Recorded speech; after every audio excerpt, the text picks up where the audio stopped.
Okay. All right, I got the high five to get going. So if you are a candidate, you're welcome to come and sit at the table because then you have access to the microphones. So I just want to welcome everybody to this all candidates meeting that's been set up for benefit of the community, but also benefit of the candidates to be able to share and express their thoughts as to the importances that they feel regarding our community. So we're going to start off with a prayer, and I want to acknowledge the thunder.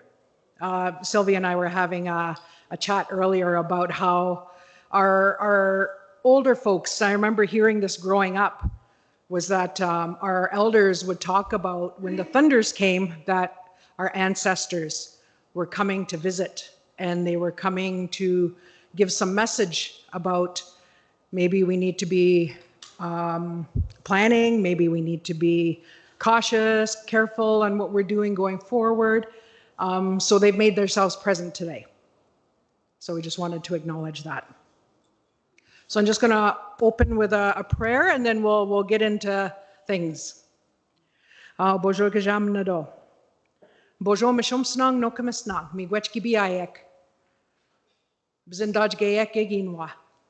Bonjour wabanang janang abigishmonkey wednang. Bonjour kena ninwend magjik.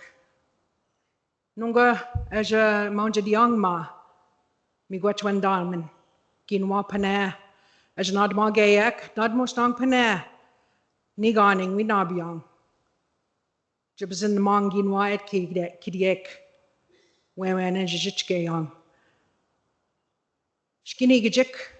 Giaba we biawat. Nad mostang wewen and jichgayang. Madzwin we omguk. We mnayawang. Mishnunga. As manja diang ma, we bzin daj gayang. We debajment tadyang. Do kwajmenem we bind gayak egi manpi. Be midbekeginwa. Not mosnang we wen ajanandmang. Miigwech kinaganad ma gewat, nunga we amgak. Gisham gajik. Miigwech ga aja we bzindaj gewat pi. Manda we amgak oda. Kujing, miigwech ko. Aha, miigwech.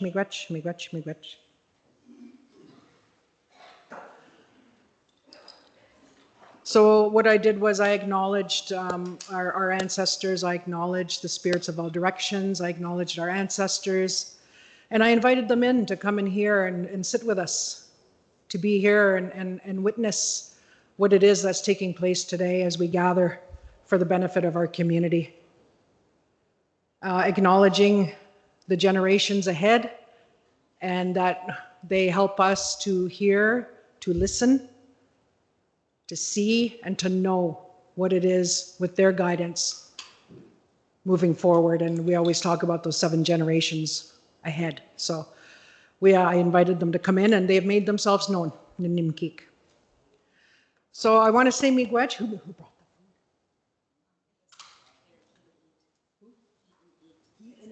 Okay. I want to acknowledge the food that was provided, and the catering service was called He and Eat. So for those that were able to come and make it in time to have some delicious food out there, I want to say miigwech for that. I think Melissa's been sort of the main stay behind the organization of today, so I'll say miigwech to her for the work that she's done to get this in place. And miigwech to all of you. Because we need to hear in order to make, what do they call it in council? An informed decision. So miigwech to the candidates that have come. So what we're going to do is, again, the time frame, we've just pushed it a bit. So we're from 1:30 to 3 o'clock, we're going to have an opportunity for the candidates to be able to share their thoughts. And then after that, from 3 to 3:30, we're going to have an opportunity for the community members to be able to ask some questions. So what I want to do, though, is because we've opened in that good way and we've invited our spirits, our spirit helpers, our ancestors to come in, that we do things in a respectful way, that we allow that opportunity for everybody to be heard, but we do it in that good way. So we have a list of the candidates that are have accepted their nominations, and I have highlighted names of the ones that are present here today. So if there's anybody that's kind of sitting in the general audience, you're invited if you want to come and sit at the table because you have access to a microphone. The timing is going to be for the candidates, and we're going to start with the ones that have been nominated for council. So we're going to start with those ones, and we're going to kind of just make our way to the existing council that's sitting. So we'll start with the newly nominated. You're each going to have 3 to 5 minutes. I have my handy dandy timer here. So I will be watching. So mind your time. If you have a timer on your watch, put it on. No. We want to be respectful of the time and respectful of everybody so that everybody has that opportunity. Okay, so we're going to start with the council nominees, and then we're going to end with the chief nominees. So I'm just going to kind of go down the list here. I'm going to get my phone on. I had to plug my phone in so it doesn't die on me. Okay. All right, so we're going to start off with Sylvia Bisto. And you're welcome to use the microphone there, or you're welcome to come here. For those of you, if you choose to use the microphones at your seats, there are buttons on the console. Only 2 out of all of the ones that are on the tables can be running at any one time, or else it's not gonna work. So when it comes time for you to share, please make sure that you press the button. And I just want to note that this is being recorded. Not video, not visual, but it's audio recorded, and it will be shared on the Saugeen website on Monday. Okay? There are no media here. I checked that out first. So there is no media here. So I just want to let everybody know that. Aha, miigwech Sylvia. Aha, miigwech. Well, I think everybody knows me. My name is Sylvia Bisto. I've been born and raised in Saugeen and lived here all my life. All my children live here. I have 5 children and 8 grandchildren. And they all live in Saugeen. And, wow. Dokchen endam mampi nonggo gibijan. Miigwechke kinegabajajik. And I am thankful that and grateful for being a Anishinaabe, for living in this community, and how it's, you know, our ups and downs of what we experience in our community and what's needed. And apchipiten dagwat kigdone none auyen. It's a very big responsibility to be a counselor and a chief in the leadership. And what I bring to the table is integrity, honesty, transparency, and accountability. I am a fluent speaker in the language. I have worked abroad, often on the reserve, but I've always had a position here working at the elders facility for quite some time and caring for the elders in our community. But I've also I've taught in the schools as a language teacher of teaching the children in our community. And at the present, I still teach in the community. I'm still employed. And as an elder of this community, you know, and I've seen things come and go, but I think the main accomplishment that we had so far was the land claims.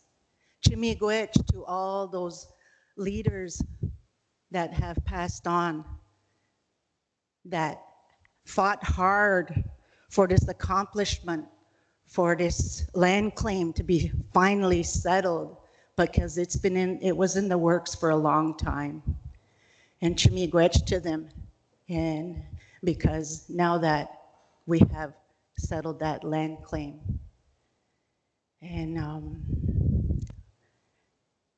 I think that, you know, in the generations to come, I'd like to see Saging flourish. You know, there's also issues that reflect our community, the policing, economic development, education. You know, we always have our children going off reserve when we should be focusing on our own school in our community and bringing it back here. I think it's well deserved now, and of teaching and caring for our children in our community. And, you know, and the youth and the elders in the community, you know, it's very important that we focus on things that reflect in our community. And that's my determination, is to be a voice for you and for everyone in the community, that Saging will flourish and we can have a strong and better Saging and abroad, and that, you know, that we can encounter anything that we can accomplish, because first of all, we're Anishinaabe. And we should be proud of where we come from. And basically, you know, I'm proud of who I am and where I come from, because all my family's from here. And be proud that you're from Saging. Ahaw, miigwech. I look forward to your vote on August 28. Ahaw, miigwech.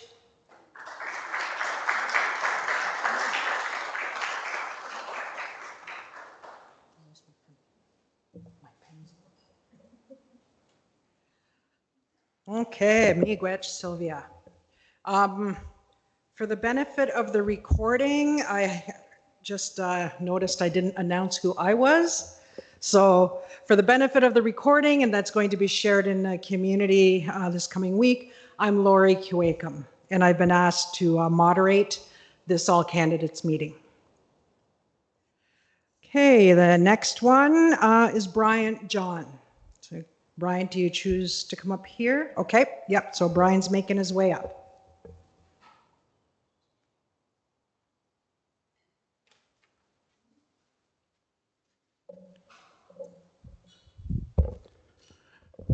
Ani Anishna. So Brian John Nijikaz. I was born and raised in Scottish Settlement, Saging First Nation. I'm a Fanshawe graduate, a U.S. Marine, honorably discharged, and a Bruce Power employee for 30 years. I would like to say miigwech to all the chiefs and councils in the past. Is this working? Okay. So looking back for the previous council and chief, we had the treaties 45 and a half in 1836 and Treaty 72 in 1854.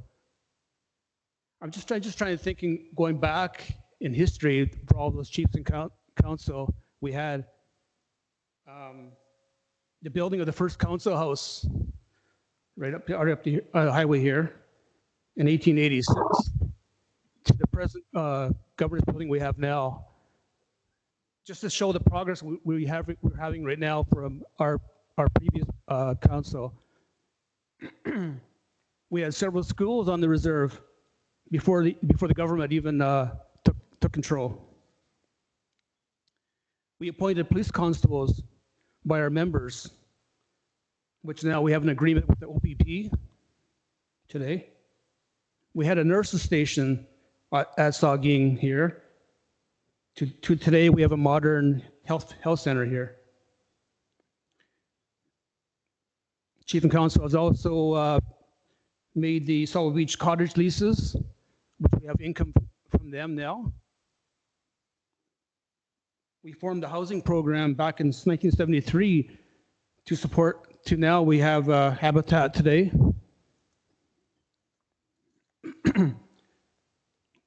We were drinking from wells at one time. Now today we have a water supply pipeline from Southampton. They've now created our own fire department on reserve, the amphitheater, and now a fiber optic cable for all the internet users. I'd just like to continue with this progress with your help, make Saugeen grow in the future. Miigwech.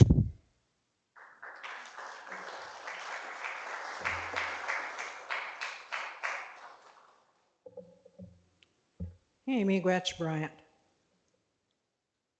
Just got to reset my timer here.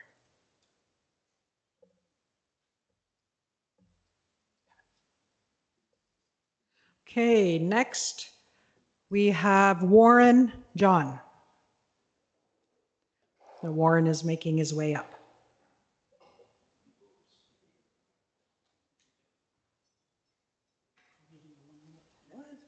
One minute? No, just kidding. 1 minute warning.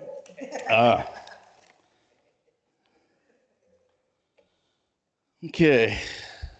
Ani bonjour. Dishnakaz Warren John. I wish I had a lot more time. Hopefully my quick talking from having been in the United States for some time will help me here. But there's so much information to give in those few minutes. But my background goes back to when I left at 17, joined the U.S. Marine Corps, having served for 5 years active service, and then maintained a career in the U.S. for additional approximately 12 to 14 years with the Marine Reserves, where I was, our unit was mobilized for the Persian Gulf War for 9 months. Worked in various jobs in the U.S., from working in the penitentiary, working in the detention treatment facility for youth, and other things. And I made my way home, where I found there was a policing opportunity. I took it, thinking that I'll take this for a year and go back to the U.S., where there was so much opportunity and limited here. Anyways, I was here for a year, and I said, you know what, I'm going to stay. 33 years later, here I retire. And only one of the main reasons is the fact I knew in my head I was going to be returning when I retired. But at that point, I said, I'm staying. I want to make this community prosperous in regards to policing. I saw what it was when I left at 17. I was pretty rambunctious, a lot of energy back in those days. I saw what existed back in those days with policing. You and I, particularly the Des Moines and Casey Shuck, would know how that was back in those days. It's almost the Western days when it comes to policing. We had a lot of Indian fighters over there and over here. And so I wanted to come back, and I wanted to lead this policing detachment. And that was a dream. I came back, and I did find that I had that opportunity, and I did. I took it. And I implemented a lot of different programs, as you've seen in the past with community-based policing. There's so many ideas that we can put forward to this community. I don't know the ins and outs of what goes on within the council chambers, but I do know my motto is keep it seriously simple, keep it, common sense, utilize common sense, and hopefully that can transcend my position if taken. It'll be a privilege and honor to serve our community here in Saugeen for the betterment of our people. Those programs I saw, those are ideas that can be put in place. I don't understand why we negotiate in policing to get at par with OPP and other large police services like Toronto and so on. I don't understand why we can't get the same in nursing or healthcare, education, and so on, why we're still behind. Maybe it's almost there. But at the ground roots level, I mean, there's things we could do. Like I've had this idea about, for example, dog control. Simple as it may be, privatize it. Have someone put some, get a working wage and do that job. It's not hard. There's areas that we could find little jobs like that, if you will. right to the point of beautification. I remember patrolling. I did a lot of thinking, a lot of patrolling in this community for 15 years before heading to other communities. And I find beautification, Saugeen is pretty beautiful, believe it or not, in comparison with a lot of communities. I can say that with no doubt. I remember when I did summer youth programs under the leadership of Saugeen, and we used to obviously maintain the lawns and so on for the abandoned buildings and so on. But the ditches, we worked hard to clean that up back in the day. It was high grass and so on. But I thought of, trees. We need trees there for the safety purposes of trucks going off the road and going into our homes that are, built by the highway. We need to go further. We need to get sidewalks. We need to do more. For beautification purposes. An idea I was talking to my brother about. I don't know if you've ever seen the sign outside of Windsor. It's got a sign to Tecumseh with his profile picture. Why can't we have one like that? Secondmuck's got a really bold looking sign, looks really good. We got to do those little things. It makes a big difference. Like the sign I was saying to my brother, that's the first indication of our community. Why don't we get a nice bold sign there? It's their first glimpse of who we are in Saugeen. So there's so many things I could rattle off on what I think, my ideas, seeing other communities, how it works. Keep it simple. We don't need to reinvent the wheel, people. Let's keep going. Okay.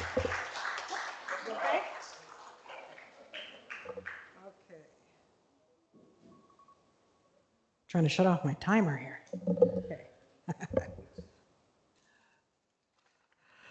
So when you're speaking, I will give you a 1-minute warning. And I know at that point it's like, oh my God, I got to speed it up or I got to get my thoughts together. Okay, so next I will call on Mark Mandawab.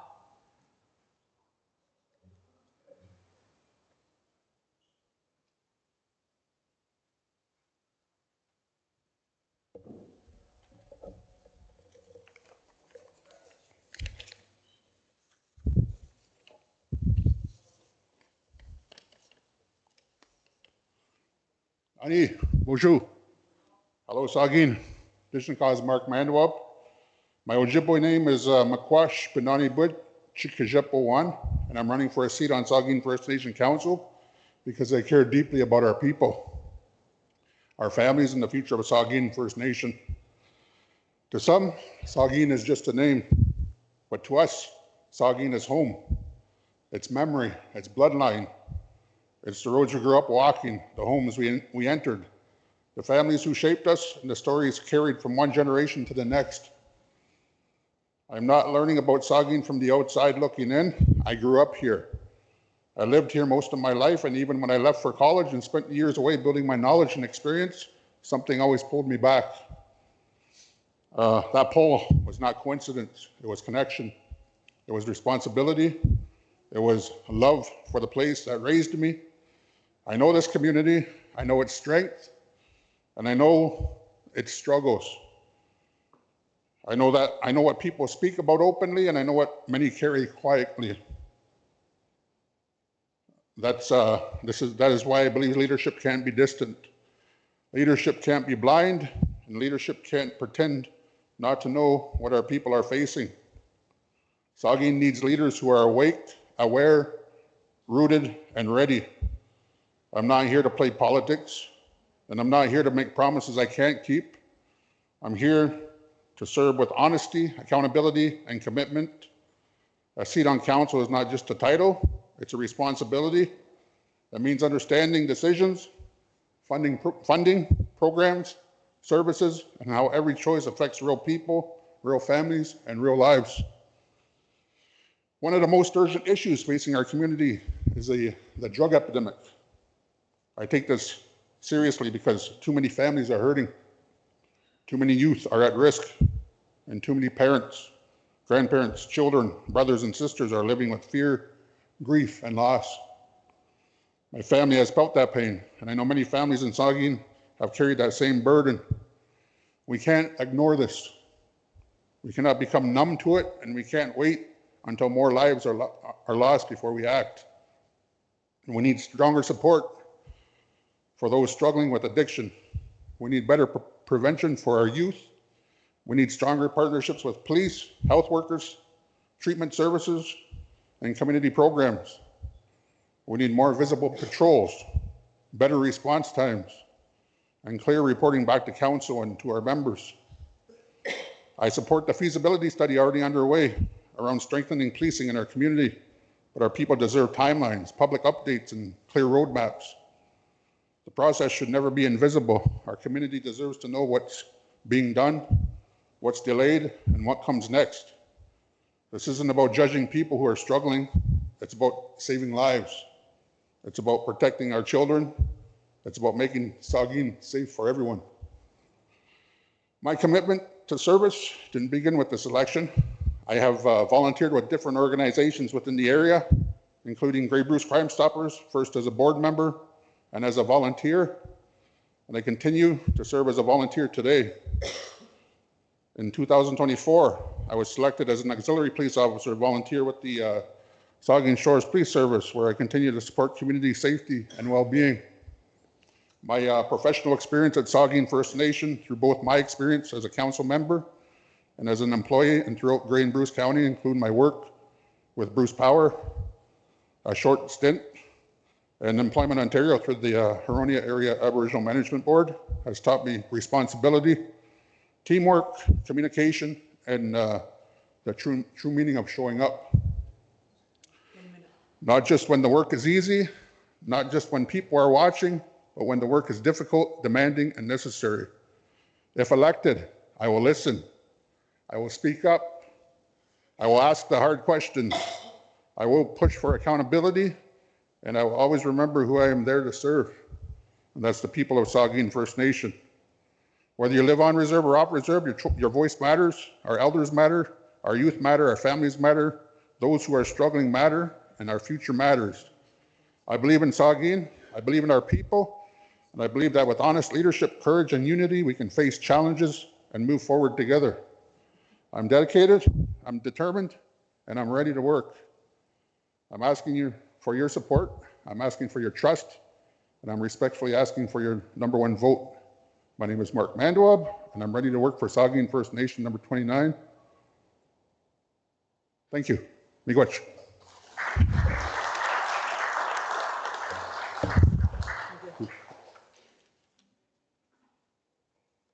That was bang on 5 minutes.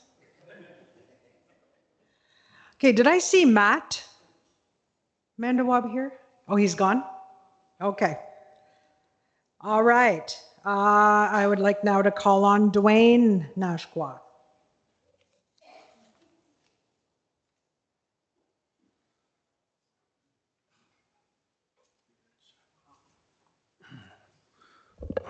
Ani, bonjour.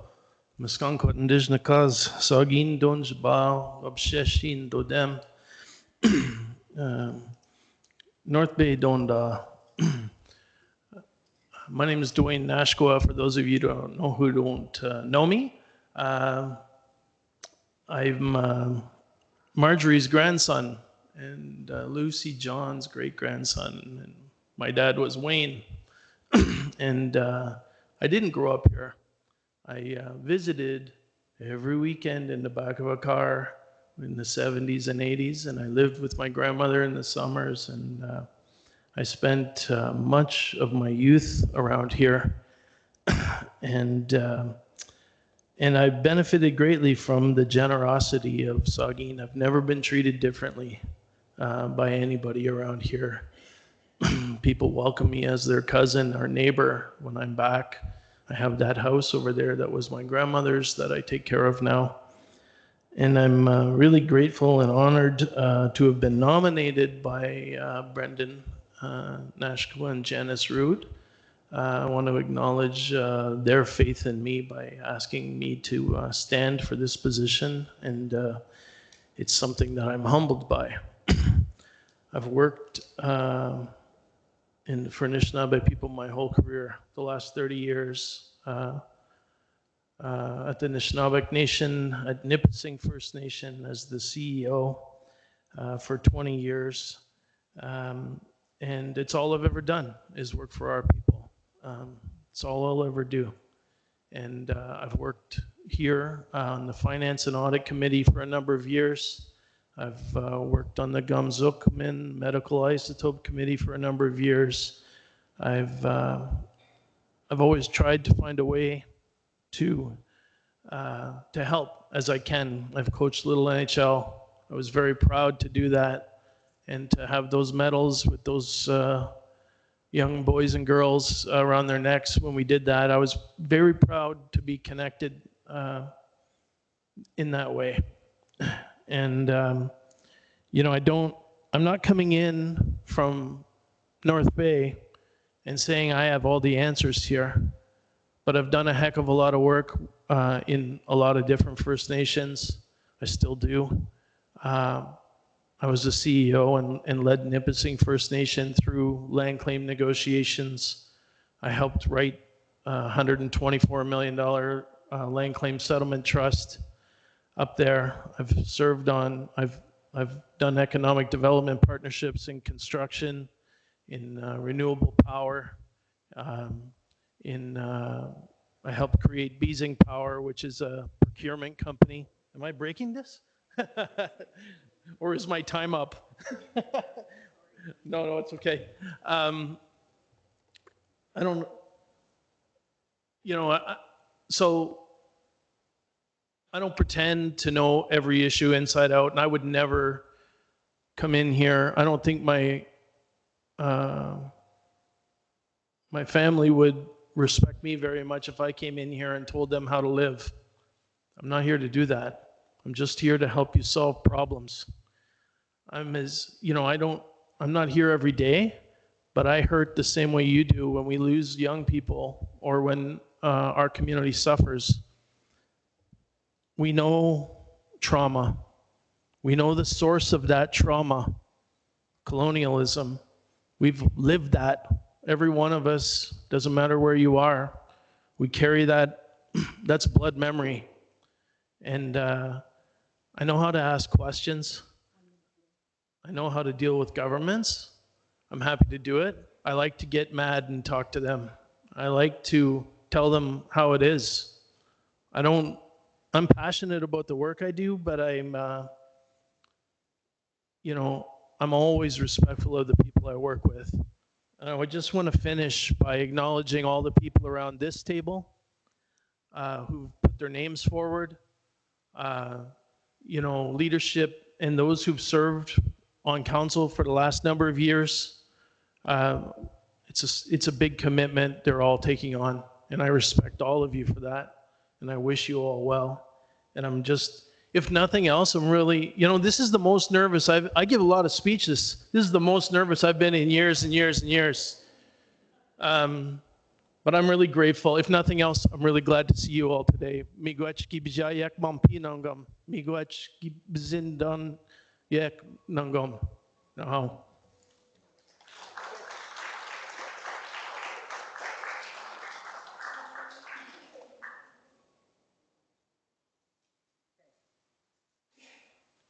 Hey, miigwech, Dwayne.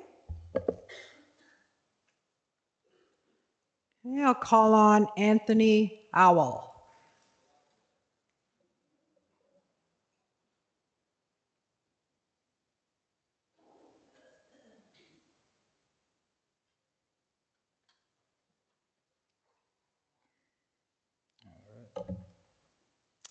Ani, good to see everybody here. I'm glad to see everybody can make it out today. I know there's All Ontario and Rama going on this weekend, but miigwech to see everybody's lovely faces.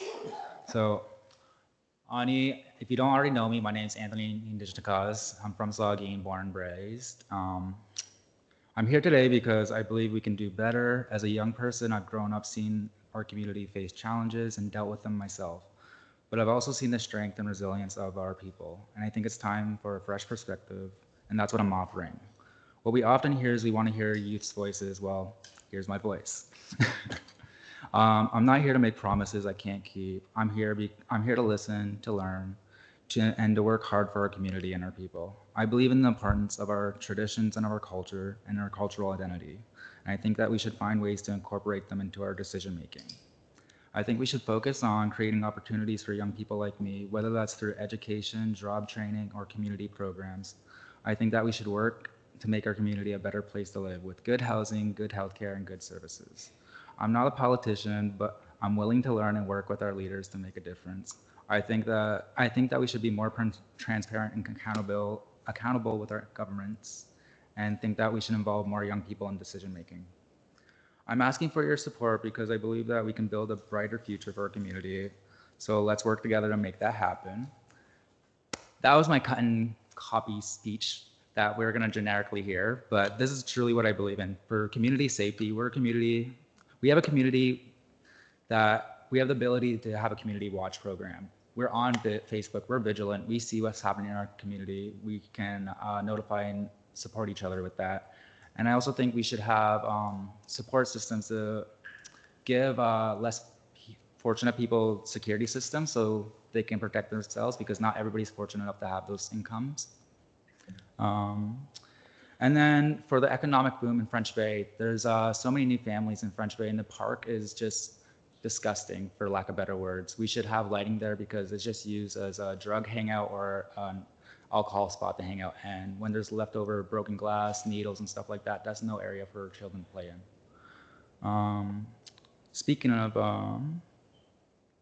the park, I've heard from both youth and elders they'd love to see benches and stuff like that put along Saugeen so they can go for a walk and have a rest or enjoy a scenic view, because we are so lucky to have the river, the forests. We're in such a great area that we need to utilize this beautiful area that we have. I also want to create a campaign to bring awareness to men's mental health, because I feel like that's something very overlooked. I think men, and especially in our culture, are meant to be always strong and put up front without realizing warriors need to be taken care of too.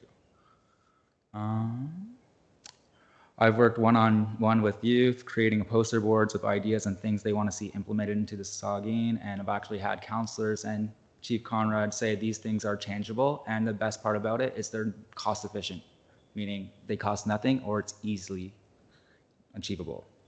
So all I ask is, well, give me the chance to share my voice, help teach me to become the leader that you guys are, because that's all I can ask for. I'm that next generation that we're trying to build up, and I want to be that voice. Chi miigwech.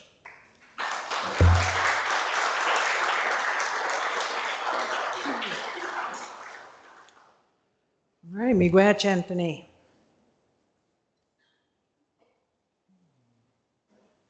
Hey, I'd like to call on Doran Ritchie. Thanks, Lori. I think I'll just speak from here. Thanks, everybody, for attending today, and I'll just get right to the point. I've spent the last few weeks in the community visiting and talking with people, and I want to acknowledge the frustration and the deep hurt that is felt throughout this community. I want to acknowledge it because it's important. But I also want to acknowledge something else. It's the passion and it's the care that everybody has in this community for a better future. I know we all want something better. We've all lived through trauma. We've all lived through grief. And during my experience at the leadership table, I saw that frustration and hurt only perpetuated. And I'm not only shining light on the community and acknowledging, but the responsibilities that our collective leadership, including myself, need to remind ourselves of those responsibilities of leadership. And in my experience, many parts of me actually didn't survive that experience. And I had a great conversation just with the gentleman that just spoke.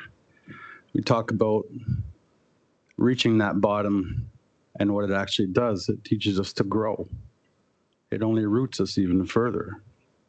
It's what we learn from our experiences and how we treat each other. I think that's the most important. I was going to talk about politics and lawyers and ego and anger and all that stuff, but that's all here. We all know what that looks like. But something else I want to talk about is that we have a governing structure that is older than the Indian Act by thousands of years. And to put that in simple terms, the core values of our original governance structure is life itself. We call that the medicines and the teachings. And next to that, immediately next to that, are our children. And not just by default, but the people immediately behind that are the first treaty holders, the people responsible for nationhood, and those are our women. Without women, there would be no mankind. There would be no governance. There would be no nation to govern. And behind that, we have our elders and our knowledge keepers. And finally, on the outside of that is our men. That's a structure that is fundamentally missing because of the Indian Act. And we've heard many expressions of passion, hurt, frustration, desire to work. And the one thing that drives me to this community is it's our home. That land out there, that water is all of us. We have one Mother Earth, we have one community, we have one family, we have one life here. And throughout the course of my life, I had to understand what those values meant. And I didn't learn this from an elder, I learned it from out there, out on the land. That's what taught me the values of those. And people have asked me what my platform is, and I'll simply say my platform is all of you. It's myself, it's all of us. There's only one thing I care about in this place, is to see our people succeed and do very well. And I think we have a lot of talent, I think we have a lot of strength, a lot of endurance, a lot of resilience in this community. And I want to work, okay? And I want to work with everybody. So for the next 2 years, my goal is to sit with this community as often as need be to understand what the priorities are from this community. Jimmy Gwetch.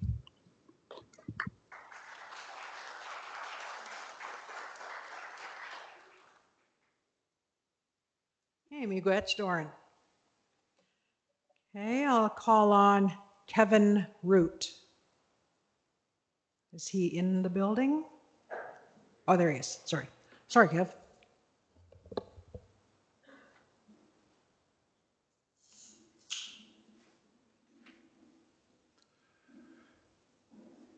Hello, my name is Kevin Root, for those of you who don't know me. I was honored to be nominated for council. I now lead a sober life and have gotten some more clarity on what needs to be done here or what I'd like to be involved with to have done here. I've pretty much worked here all my life, police officer for 20 years with Warren. Went out west for one spring, came back in the fall. We had no APS here anymore. I asked around why that happened. There was a bunch of excuses, reasons, which are unacceptable to me, and they have been for 18 years. When that chief and council was in, that was a decision that should have been made by the community, not by BCR. And since that, we've been back with the OPP as well. If I was to be nominated or brought in for council, my priority would be to get our security and safety back here, which we don't have. We have outsiders coming in, bringing drugs in and taking over the vulnerable people, which are the people that walk around that are addicted to this stuff. That's just one of the things, but that would be my thing. Okay, that's good. They got a feasibility study, but it's been 18 years. We can have as many studies as we want. We still don't have no proper security or safety here. And if I do get into council, I will be held accountable for every decision I make by the community. The community is actually the boss of everybody. I don't know if a lot of people know that, but that's the way it is. There's a lot of other things that I'd like to discuss. I don't know. I'm not happy with the way things have been in the past while. And I don't know if anybody else is or whatever, but we haven't really gotten anywhere. From what I see, we've been going backwards, not going ahead. And that's not good. Council's actually got to meet and have a quorum once in a while to get things through. I've been hearing promises from where we were supposed to get $33,000 2 years ago for a land claim that was never settled. Another 12,000 a couple months ago. We're getting this or that. Well, nobody's gotten anything.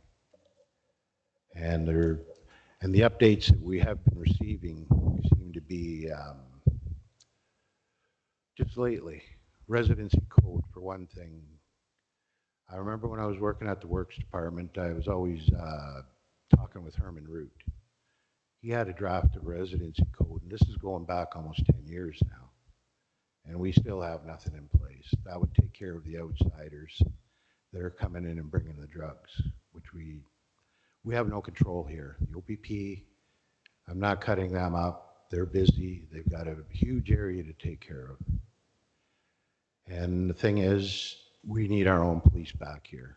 When I was on the police force here with Warren, we had a pretty safe community. We don't have that anymore. Where I live, I see stuff going up and down the road constantly. They're not from here. And they're taking care of our vulnerable people. So the only thing that I'm going to do, there's lots of other things that I wanted to discuss, but I only got 5 minutes, or 1 minute now, I guess. What I want to say is that if I am voted in, I am here. I'm going to be approachable. I'm totally dedicated to Saugeen, as I always have been. Being a police officer, Works Department, whatever, a resident, a member, I'm here for everybody, not for certain people, and I will be accountable to make sure I'm at the meetings that I'm supposed to be at, and to make sure that I'm not going to be making no promises to anybody. The only promise I can make is I will do whatever I have to make sure that this place is safe, and that Saugeen's a place where we used to be able to walk down the street without having to worry about things, and where we're safe. Thank you very much.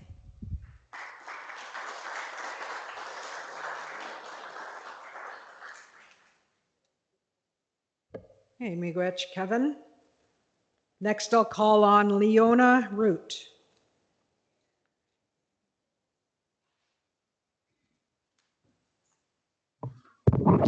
Hello, I'm Leona. I would like to thank my nominators, Teresa and Sheldon Root. I don't have anything prepared. I said I'll come up here, whatever comes out of my mouth, that's what it's going to be. So I don't make any promises. The only promise I can make to you is that if I'm elected, I'll always make the right choice, the best choice I can make for the people of Saugeen. This is our home, and it's not, let me see, it's not 9 people that make the decisions for the community. If we want things to work, it's got to be the whole community that helps. Because without community, we have nothing. I'm not used to speaking to a lot of people, but it's hard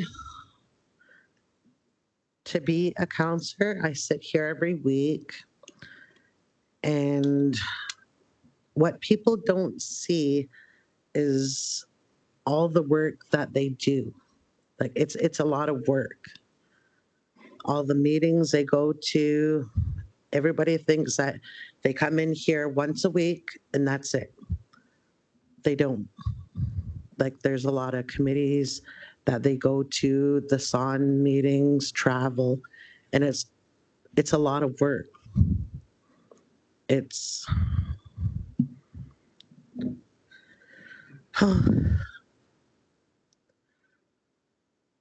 you take a lot when you sit at the table. And I'm not here for my own. I'm here for the people of Saugeen. I don't have any private agenda. I'm not here to help my family. I'm here to help everyone. So, short and sweet, if I'm elected, I'll sit here for everyone. And I come here with a good heart. And my grandma always told me, if you're going to speak, speak from a good heart. And that's what I do. Big witch.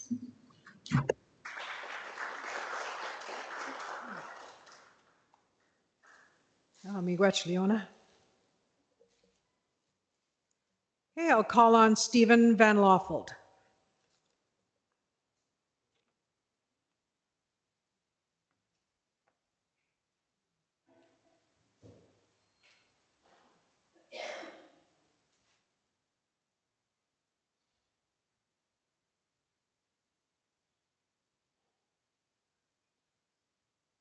Pull up the timer as well here.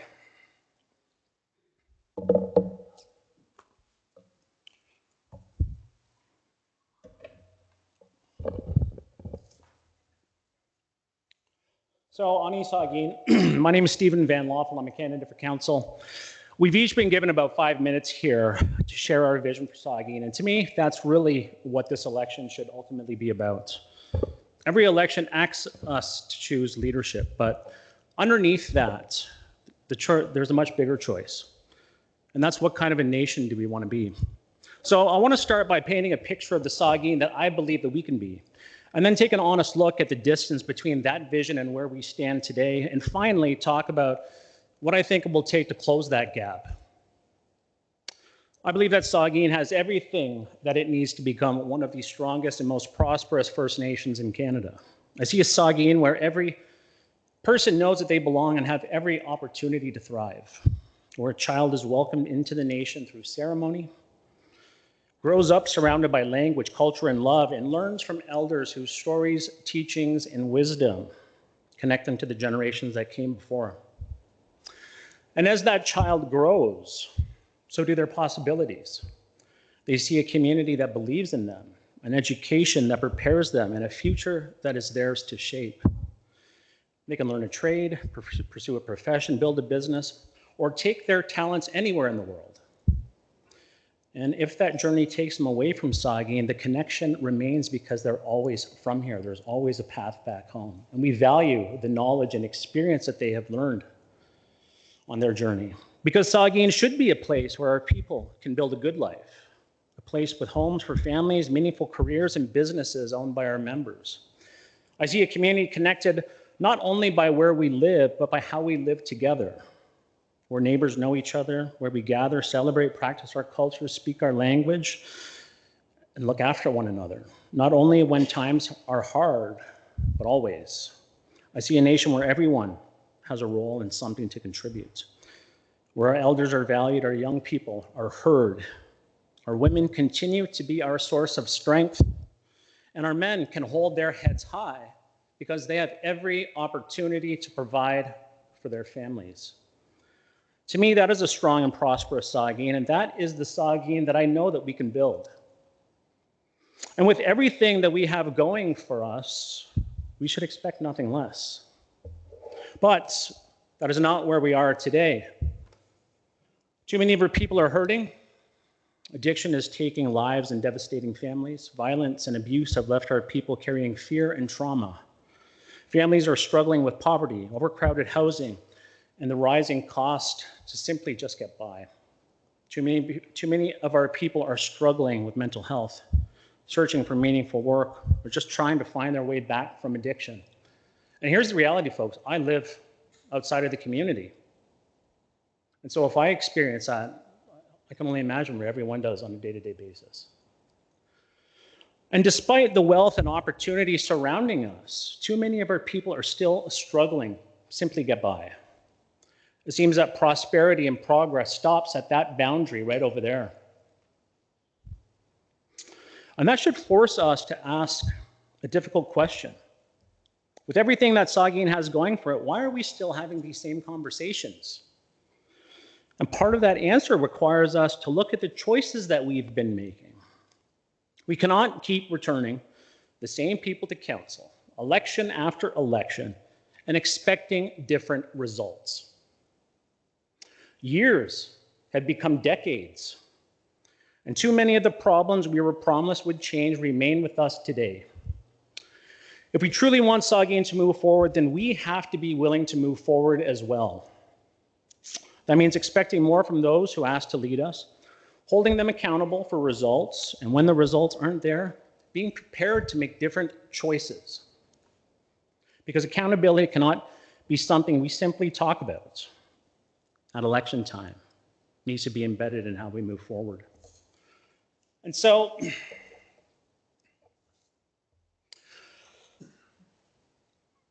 my platform is designed to lay the foundation for the Saugeen that I described, the vision that I shared. We begin by building trust. People need to have trust in their leadership and that they're there to represent them. From trust, we build community, because everything we do ultimately has to be about the people and ensuring that they have every opportunity to build meaningful lives. From there, we build opportunity, because people should be participants in the prosperity that surrounds us. It shouldn't stop at our doorstep. We build the future, because a nation cannot reach its potential by thinking 2 years at a time. We need to start thinking long term. And so, is that the end? That's the end. That's the end. The future I've described is within our reach. We have the people, the community, and so on election day, I ask for your seats, for your vote. Miigwech.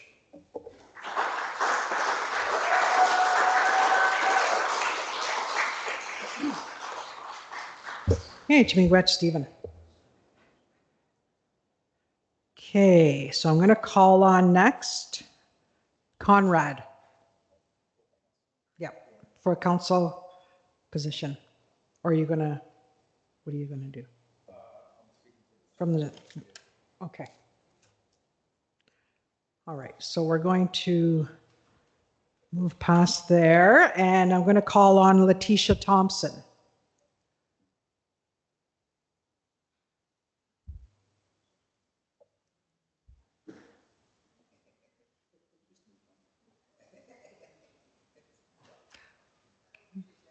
Okay, well, we'll come back to her then.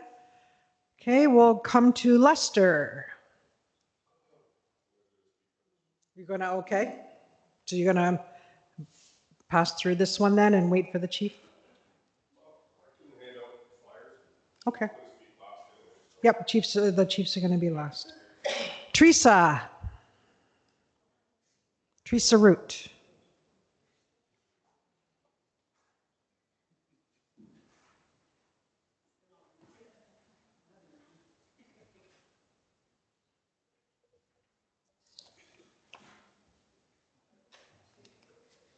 Oh, I know. And that's what's causing it to be short.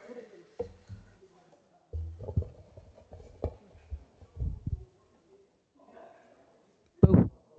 Can you hear that? Oh, yeah. Bonjour. Wab no kwen indish na kas makwadodam saging the benjaba and ishna benindao. I'm a mother, a grandmother, an auntie, a friend, community member. I was born and raised in Saugeen all my life. I speak, boo. Sorry, my apologies. Could we wait to hand out things until after we're done the candidates' sharings? Thank you.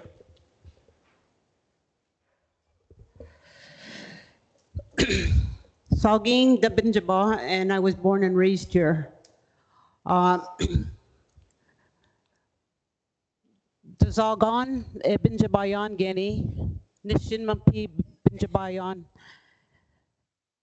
Noam Daman Bamadzawin Mampi Saugeen. Kinegi Goma, Kimite, Wewenegi Jobjatoyong, Wewenegi Chanabyong, Kishne Kenamong, Kabinjabayong, Kokendamin, the King Wanajoyong. And I guess when I look at who I am for the people that are listening online is that I have an education in early childhood education. I have a Native community care and counseling and development.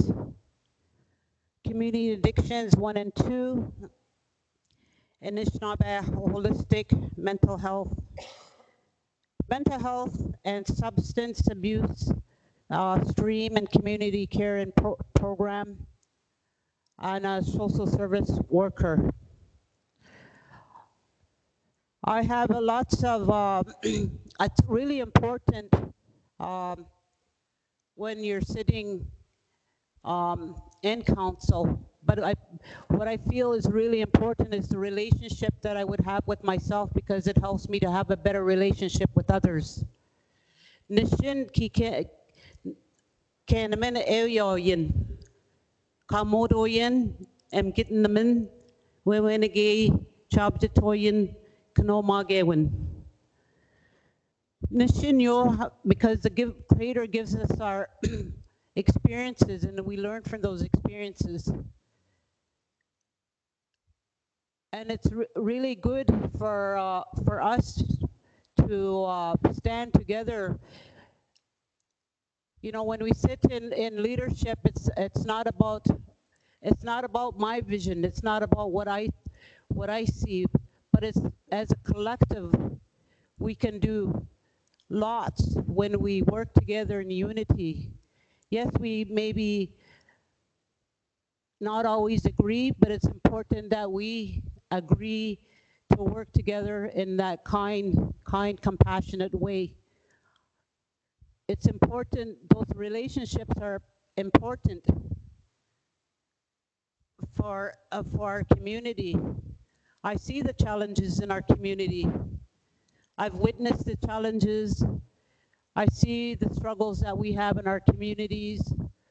I see what's what may be lacking in our departments or our programs.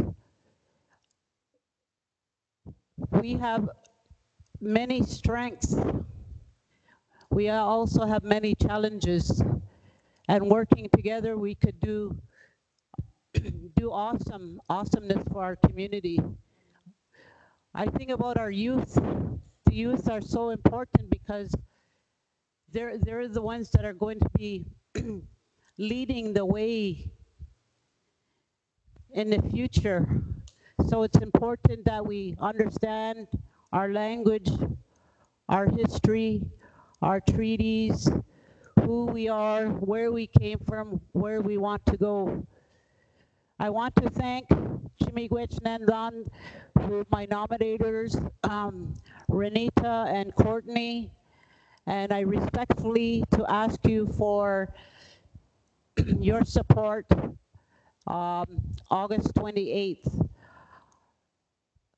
What I can commit to is to work hard for the community, and I come to meetings and be present. I want to say that to treat others equally and respectfully. Miigwech, I see my time is up. How, pamapi.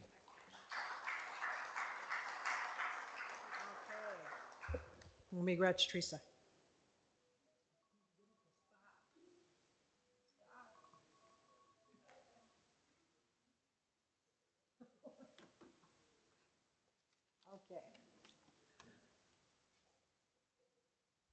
Okay, would Letitia be here? I see her.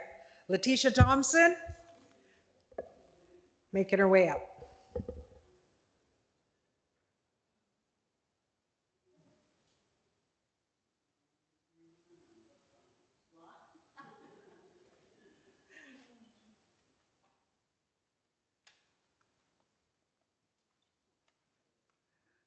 Hello there, everyone. I just want to say Miigwech for the people that nominated me. And to start off, I'm not good at public speaking.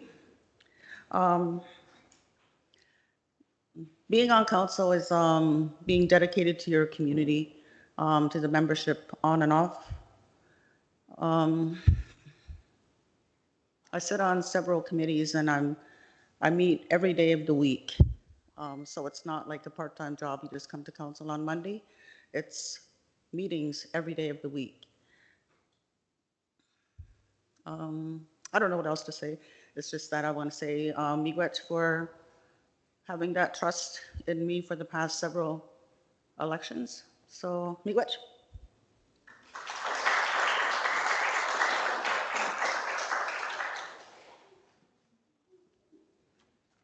Miigwech. Okay, I'm just double checking, make sure I'm not missing anybody. Did any council candidates come in the last short while that I haven't put on my speaking list here? I don't see any arms waving in the air.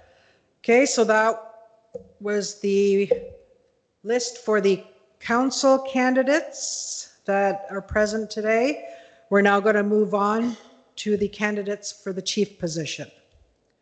So I'm going to call on Lester. Lester Onquit. Okay. He's just going to come around. He has some info.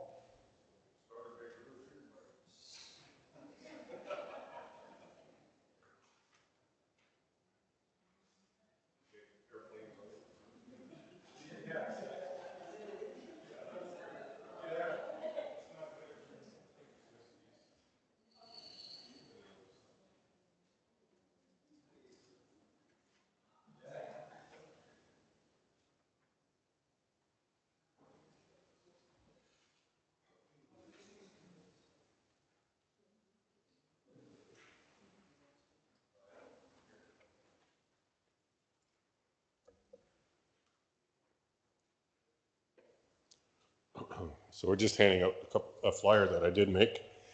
My name is Joe. Those of you that don't know me, I've worked for council and has served as chief for over 33 years. I have a great deal of experience with leadership and community.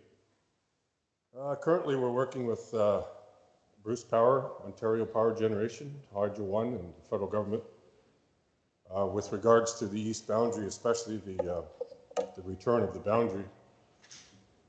The government is not willing to sit and negotiate the terms of compensation on that, although we did win after several appeals. So that's ongoing work that we still have to do. So the climate with the federal government these days is to litigate as opposed to negotiate. So that's kind of a situation we find ourselves in today. So as it says, the South Bruce Peninsula, we've been fighting with them for well over 30 years, and Vern Baugh and myself were witnesses at the trial for the return of the east boundary, which was, as I said, work that was started 30 years ago. And there's, as I said, there needs to be a lot of work to continue with our compensation with the outstanding land claim. Even with the 72 victory, there's still another piece with regards to our land back and also Aboriginal title. We did claim Aboriginal title under the lake bed, and the government flatly rejected it. So we still have ongoing work there. With regards to free, prior, and informed consent, we've worked diligently with proponents, especially Bruce Power, to get consent before any projects go forward. We have that consent with the pump storage facility that's proposed. It's a $9.5 billion project that would take over 9 years to construct.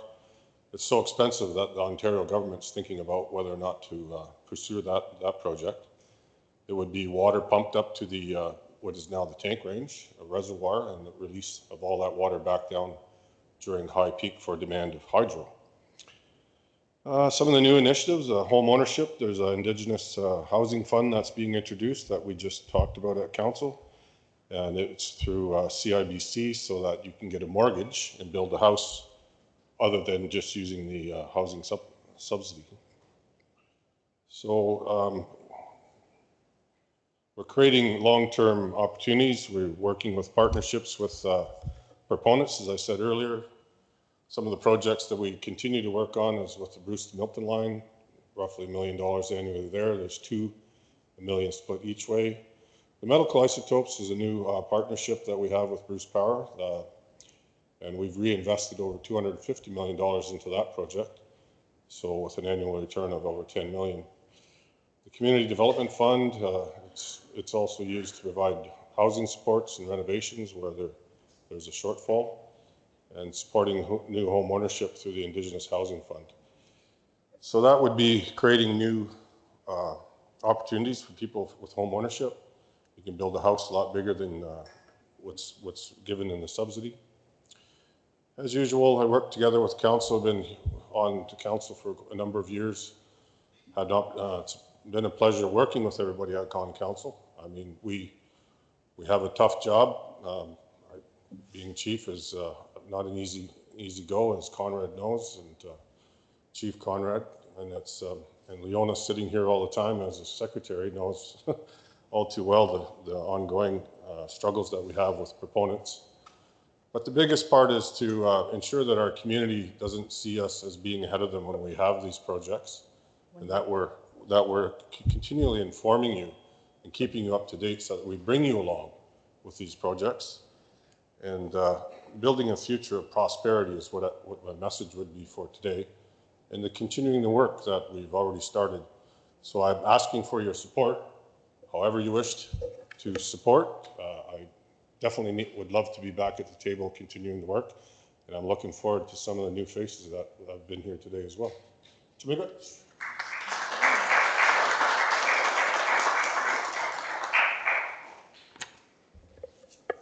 Oh, Miigwech Lester, candidate for chief. I'll call on Sonia Root.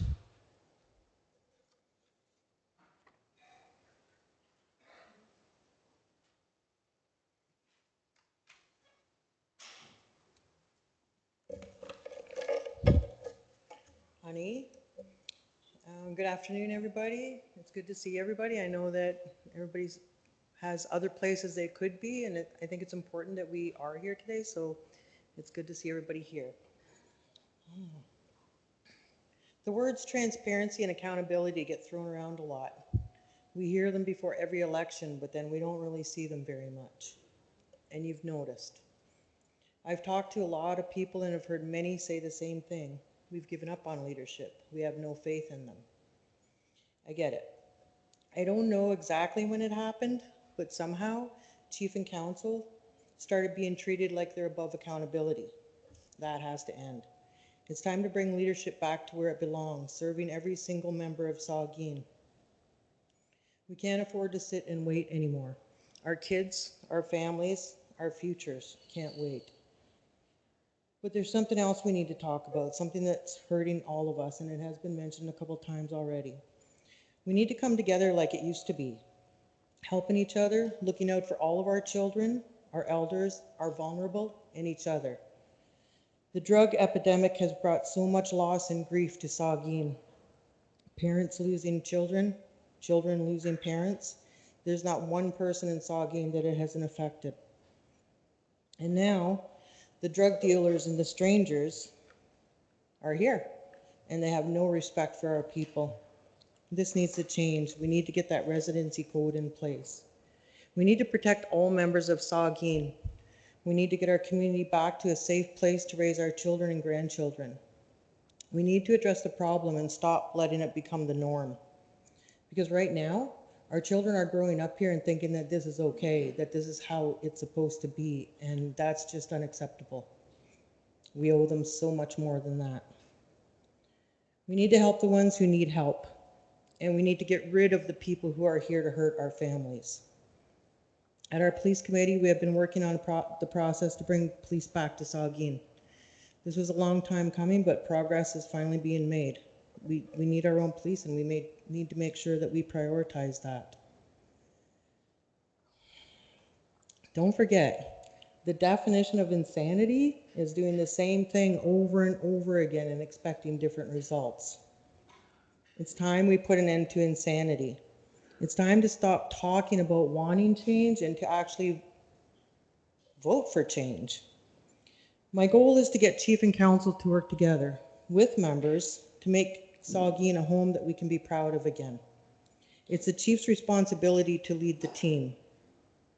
Our grandchildren deserve a safe community. Our elders deserve a peaceful place to live. We all deserve better. Saugeen is our home. Our families are here. Our loved ones are buried here. We need Saugeen to start feeling like home again. We need hope for a better future. Here's exactly how we start. Weekly communication from the Chief's desk.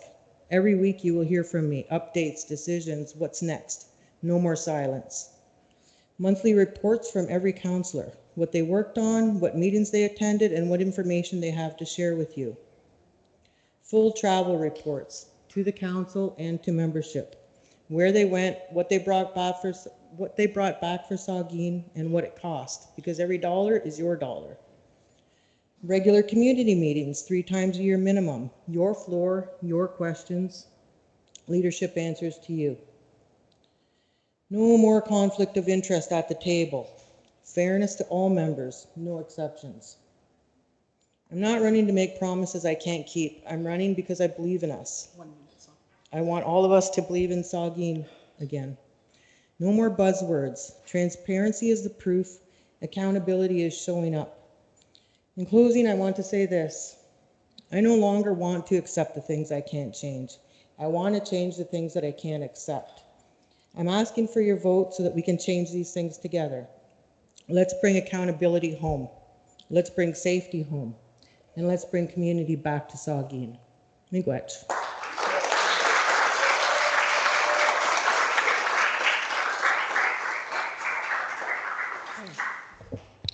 Okay, miigwech Sonia. I'll call on Conrad Ritchie.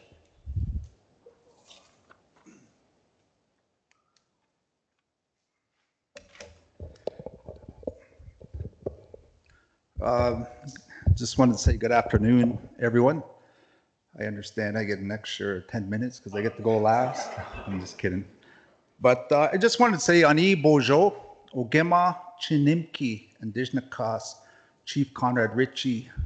Big Thunder is the spirit name that was given to me as a young boy. And that's a little bit who I am. And I remain connected to our culture, our identity, and a very big advocate for all our ceremonies. Also, the diverse spiritual beliefs in our community. I've sat in our some of our camp meetings down in Scotch Settlement just to see and support the initiatives that go on down Scotch Settlement, because I know having identity or a spiritual connection is very important for all people, not just as Anishinaabe people, but for all people. Some of the things that we were working on or have been working on with the council is ensuring that our people's voices are reflective in some of the energy projects that are being proposed in our territory, from the pump storage to the battery storage to the solar to the nuclear waste to Bruce C, and making sure that your voices are heard in that process. It's important because whether you're a council or chief, you think about every chief that went to every minister begging to honor our treaty rights, begging for dollars, saying 100 different ways from the last 100 years, from 100 chiefs saying the same thing: honor the treaties. Where's our dollars? Where's our money? And we can continue to do that. That's an option, or there's other options that are being proposed in our territory. Options where our members or our chief and council don't have to pick and choose who deserves the house, who deserves the education, who deserves the financial resources, because everything that we do is micromanaged by the federal government, the provincial government. What if there's opportunity there for people to consider, okay, there's these projects. Is that something that we're willing to work with to generate own source revenue for our community so that we don't have to be beggars in our own lands and that our future generations have sovereign wealth, if that is the direction our people want. And these are things that we all have to sit with as a nation, or we can continue the next 100 years doing the same thing, implementing the Indian Act in our community. I've sat in our council, I've worked with decisions that didn't go my way, and I put my emotions aside to see the bigger picture and didn't get emotionally invested to create chaos or confusion in the council. And it's very difficult to sit there. So humility, the badin is a win, menadin win. Humility and respect are two important virtues as a leader to sit there. Humility and respect, being able to respect the voices of all the people that are here.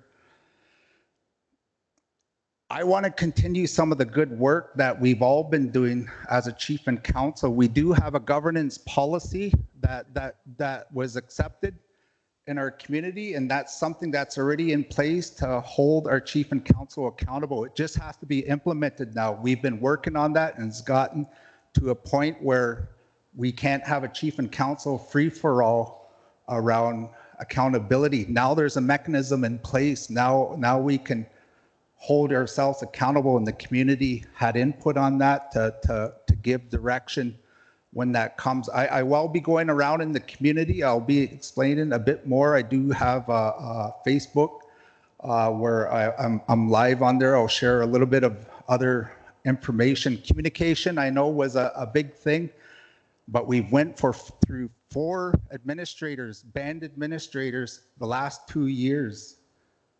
Where does that go? It affects programs, it affects budgets, it affects finances, it affects program planning.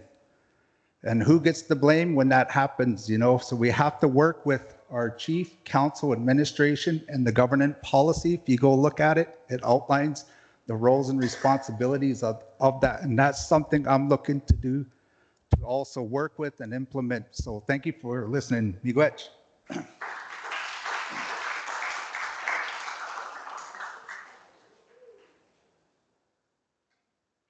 All right. Are there any other candidates that have come in that we haven't invited up yet? I don't see any. Okay. Well, that brings us to the end of that portion of our all candidates meeting today. I want to say miigwech to all the council and chief candidates that came today and came up and offered their information for people to consider. So we're going to, at this time, open it up to questions and answer. And again, I do ask that we proceed in a respectful manner. Whoever has a question, you're welcome to come up to the mic here. You can I can watch from here if you want. You just kind of stick your hand in the air and come up and approach. And you're welcome to ask a question of any of the candidates that are sitting here. We'll, depending on the conversation, we're going to try not get into a really lengthy conversation if there are more questions and people that want to have that opportunity to come and share. Okay? So, any questions that anybody would like to come and ask? Okay, you have one coming up there. Okay, Liz Kiwagijik. Hi, I'm Liz Kiwagijik. I'm a member of Saugeen. I recently moved back to the reserve after coming back, after leaving for about 15, 20 years. But anyway, I came back to see a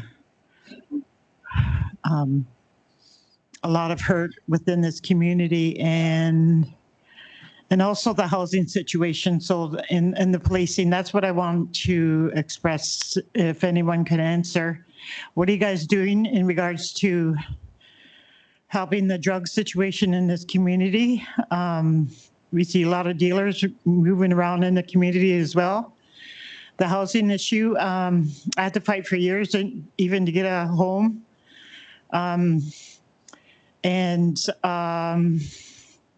There's a lot of housing issues. There's overcrowding and everything.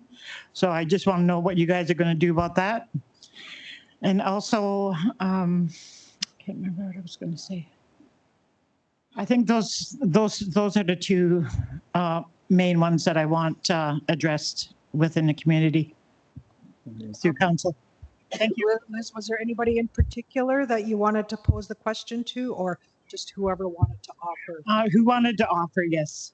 Okay, so we're going to kind of I'll make my way around. Whoever wants to offer, kind of just, because we don't want a whole bunch of people jumping in at once.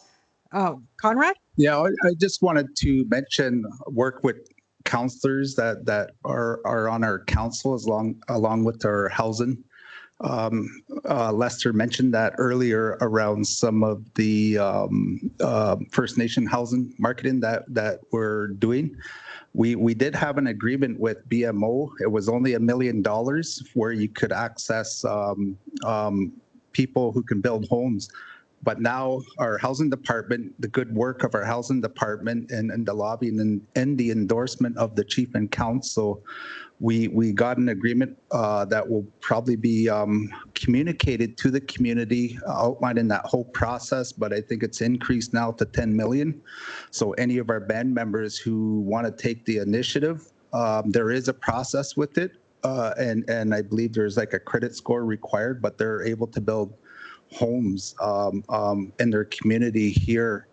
Also, I believe that there was 4 million that was given by Bruce Power for the community to build houses, and I believe that there was, I think, around 30,000 maybe that was taken. 5 of them, I think, that was contributed on top of the subsidies that we give. So that's like almost like 60,000, I think, head start to any of the families that are looking to build homes in the community here. And so that's one initiative. And I think the other initiative the housing department also has done is set aside money for also from that Bruce Power Fund for members who are looking to do renovations. They could also do that in their homes as well. That's dollars for band members, and that's dollars that can be utilized by our membership. And there will be a process to it. There will be a communique. There will be something that comes out officially, because I believe this was just endorsed by the council 2 weeks ago. Or last week, I believe, so it will be coming. And the other thing is the council also endorsed a proposal to be submitted to the government for more homes in our community. That's subject, again, that part is subject to government approval, of course. And that's something that is also in the horizon as well. And so council has looked at those opportunities to bring more homes to the community. But the other part to that is the land piece, because we have to start looking at the land, because you can only have so many septic systems on lands before it starts to become more toxic in our community. So we have to start looking at other solutions as well for into the future and how we're going to get there. We did, I think when Lester was chief, we looked at a sewage plant. I think at that time it was around 30 million to build, but that's probably inflated now because of the inflation and everything. That's probably going to cost more. But again, it boils back to own source revenue again, if we even have that. And a lot of the own source revenue that we have utilized has been used to continue the fight, you know, on the eastern boundary, on the Treaty 72, all these things. Like the government isn't going to fund us to fight them. So we have to find these creative ways to build that economy in a sense of having revenue for our community. And that way, government isn't controlling everything that we're doing.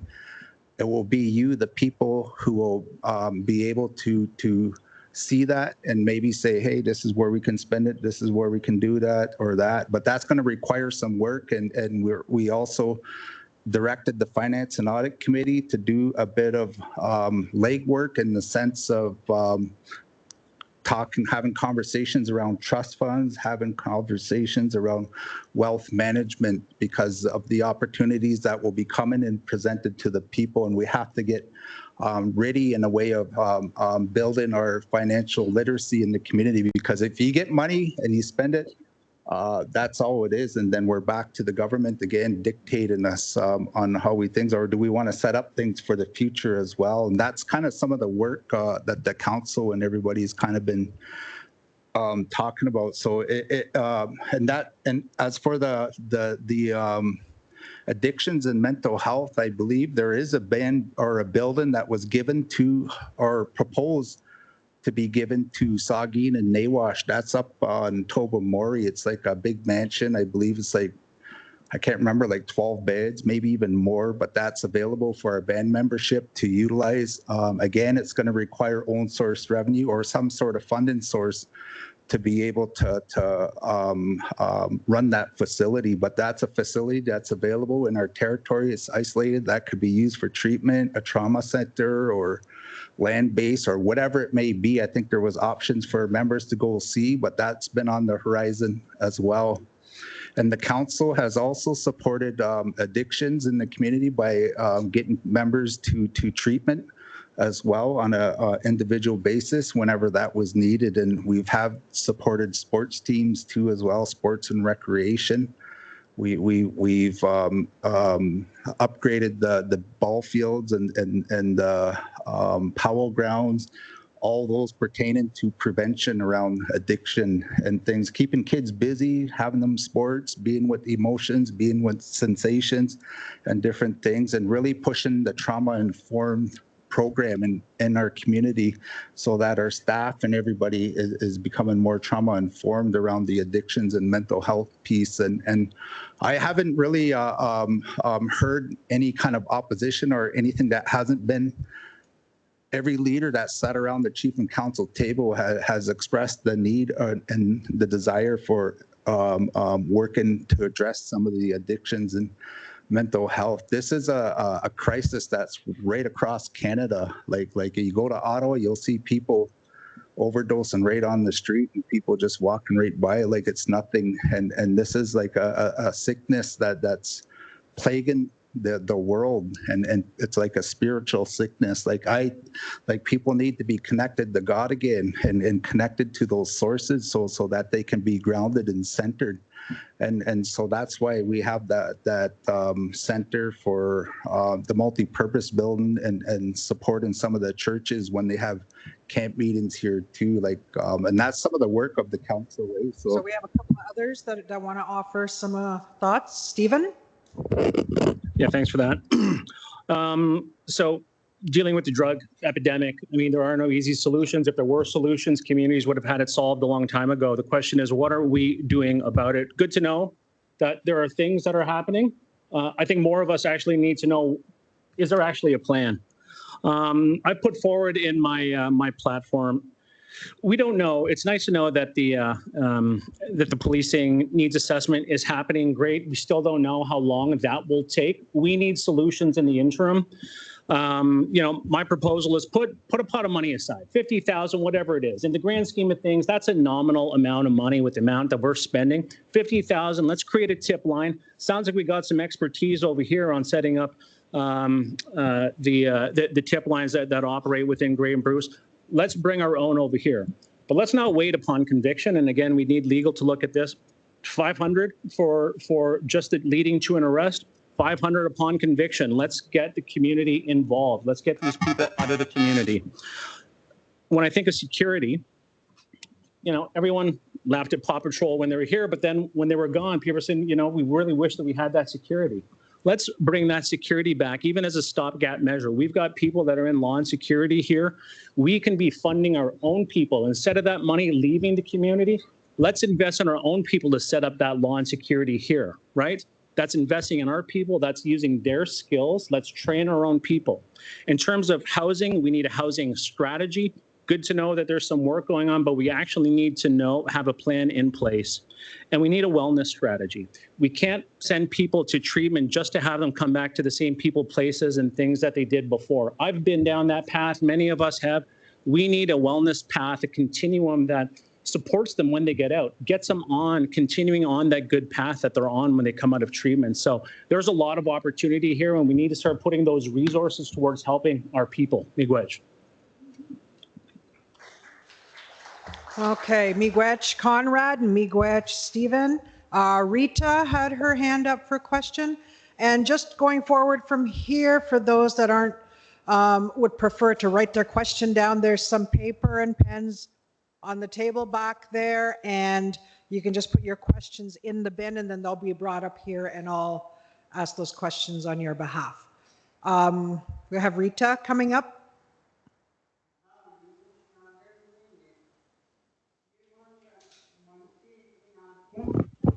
I didn't know you on the top to seaman. But on commit that you chim, that you said no one. Kimin goes in Gamanda. Could the webinar min go, Pane, ancestors, victim and current year was that you see menu. Kajikino Magui. Nishin honor, Ekidik, Esmami the Magi. Abidis, oh, it's target. Abispit, Abis en enderman. Kidin manda, Kitade Buena. Kinamanda, the same Nito Wamdan, how he went to the Bacanet Seaman. Minapatem get you. Madzuin, Kishin Kinoe ask about Tadet. Kaskoy Mampin Senondoasi. Chiki, the object tot yetino when Gamin Gazet. Kinko Kang didn't women number. Nin when done you Gamin Goyan. Gagno and Dan Gagum Nico get Matsian. Me and one young. I would take Capucin down. Cause it's again you, as in the end of it. Kawi, happening ducks in Omanda. Even a snean when them get Nakiwan. Extend me going. We can wait a month. Mokshen, the Toki, I want you. Kinomaganan. Kanak Najin. Chapatabas minute kago. When it's a mistake, Mandaka. Me, it's not what Mandas ethnizing. I would take Kopskabim. She can win me, you can win, couldn't well know. Kawi, Mandas Panagan, we also know. P. On sick in the ego. Canochi. Can I go Yashaganashim? Kawi much taxi. Chini the much tag on Dan Kovichik and the Knomwa was a key that was in Snavemet. Meet the Shugas again. Quetan to make in and happy chim got you in on me and Jimin going in you. Chinab in, Chinat Madin, she asked about Tadi. Aha, me which keeps in the Okay, Miigwech Rita Root.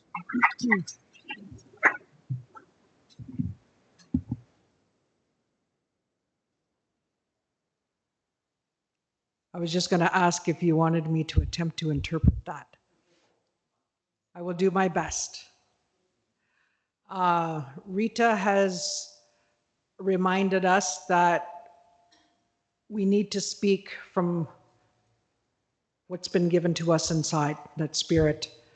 And she has reminded us that we need to stand together, we need to support each other, we need to work together. And the Creator, that higher power, has given us responsibilities, and we need to stand in those responsibilities. The language that we have given to speak she has not heard that. And it is very important because our livelihood, our life comes from that language. And we have to walk in that road in which Creator has laid. There are laws that the Creator has laid for us, and we need to be standing in our truth and walk in truth when we do the work that is done. So I hope, Rita, I did the best I could in interpreting what you had said in a nutshell. Elaine? You have Elaine? Yes. Okay. Can we come up to the mic that way? The video or the recording's taking it on? Yep, come on up here. You can see everybody then.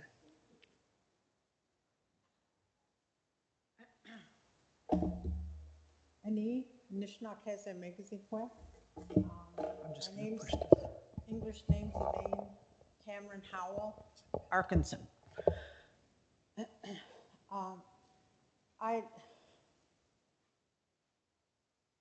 As our elder said, you know, we're supposed to walk in our truth and in our honesty, in a good spirit, in a good way.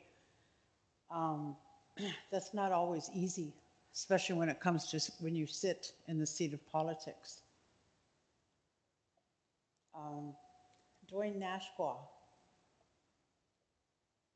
Finance, transparency, Moni's trust and accountability.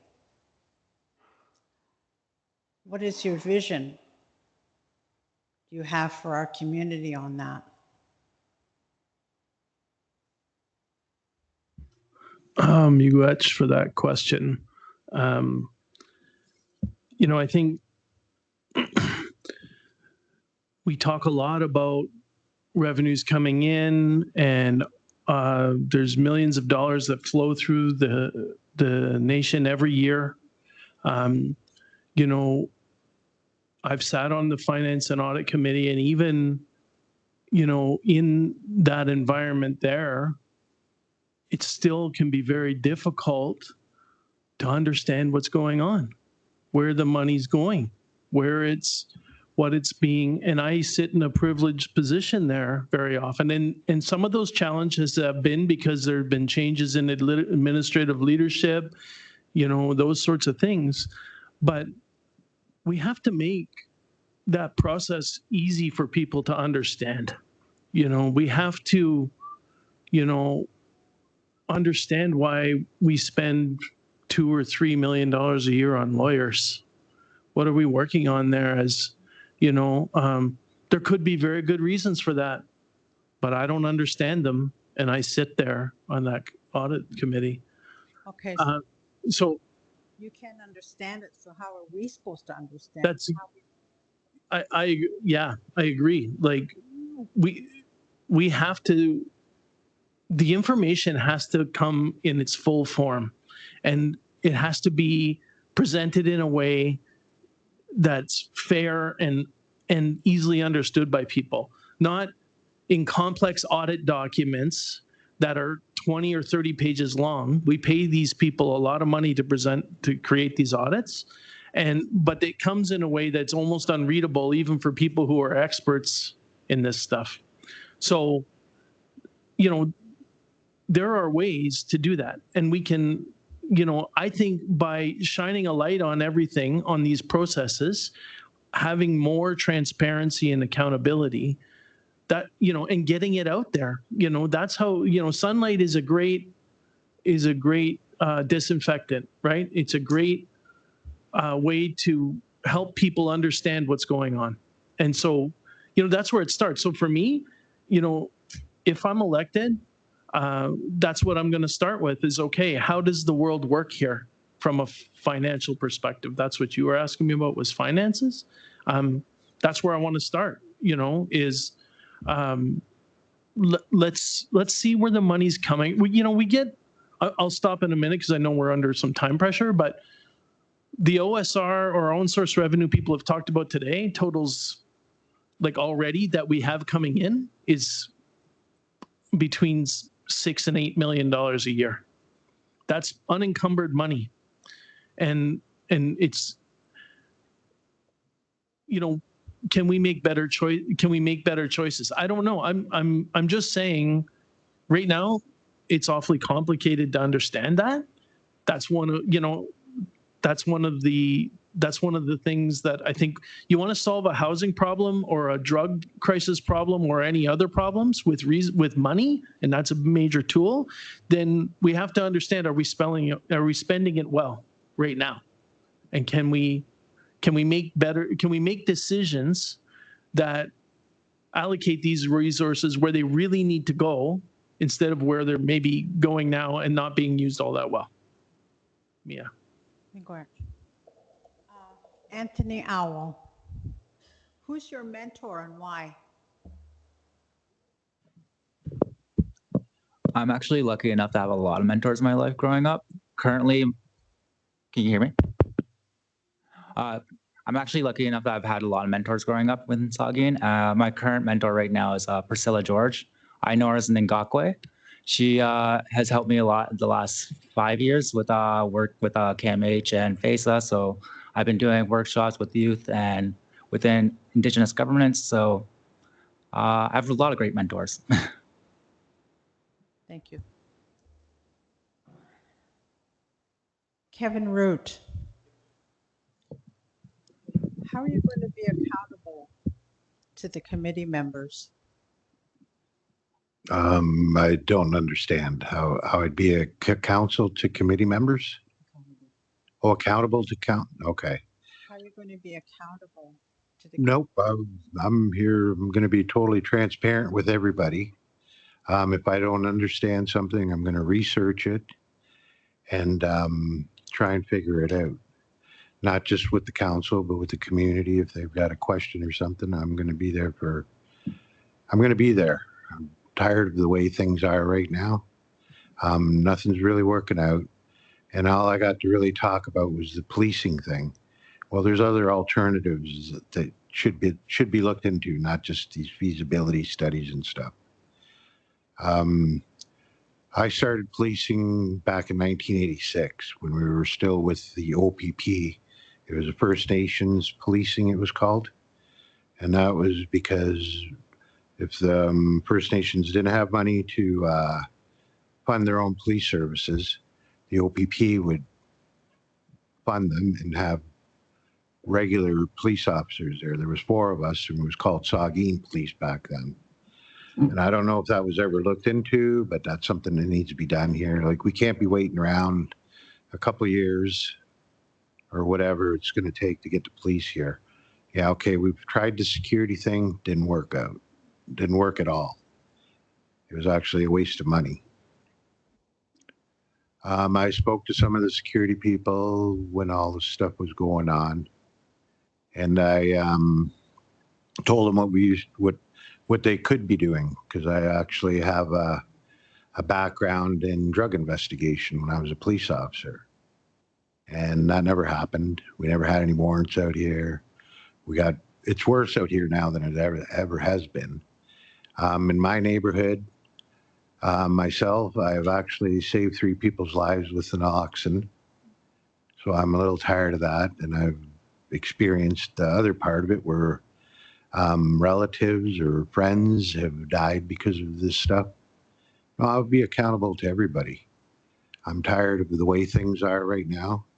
And I'll do whatever it takes to make this place safe. And I got the other stuff that I have in my flyer. And no, I'm here for everybody. I've got nothing to hide, and I will be approachable to everybody, not just certain people. And it's got to be treated. We work together. That's how we get our community back. Right now, we don't have the community. This isn't our community right now. It's somebody else's. And that's not the way it's supposed to be. That's the way it never was. Like I said, and I quit. I don't know if Warren's getting tired of me bringing him into this, but when we were APS, we had control of the reserve. We were patrolling. We did things with the community. We actually did foot patrols up and down the streets. And we were here all the time. We weren't just called here and go deal with something and then take off. That's where we are with the OPP, and that's not acceptable. I know they got their things they got to do too, but like I said, there's other ways of looking into these things. And I don't know if everything's been taken care of. Everybody's got feasibility studies and stuff. Okay, well, I remember 2 years ago, I came in here. They called emergency community meeting. And it was declared a state of emergency. Not everybody wanted to do it, but that was the thing. And nothing really got accomplished out of it besides BCR saying it was a state of emergency. After that, there was a lot more deaths, a lot more of all this bad stuff coming in here. Nothing's been really accomplished. Oh, we got a security company, but like I said, that was useless. We don't need security. This isn't a gated community. Even if you're in a gated community, you still have to call the police if there's a criminal offense, and nothing's being done here.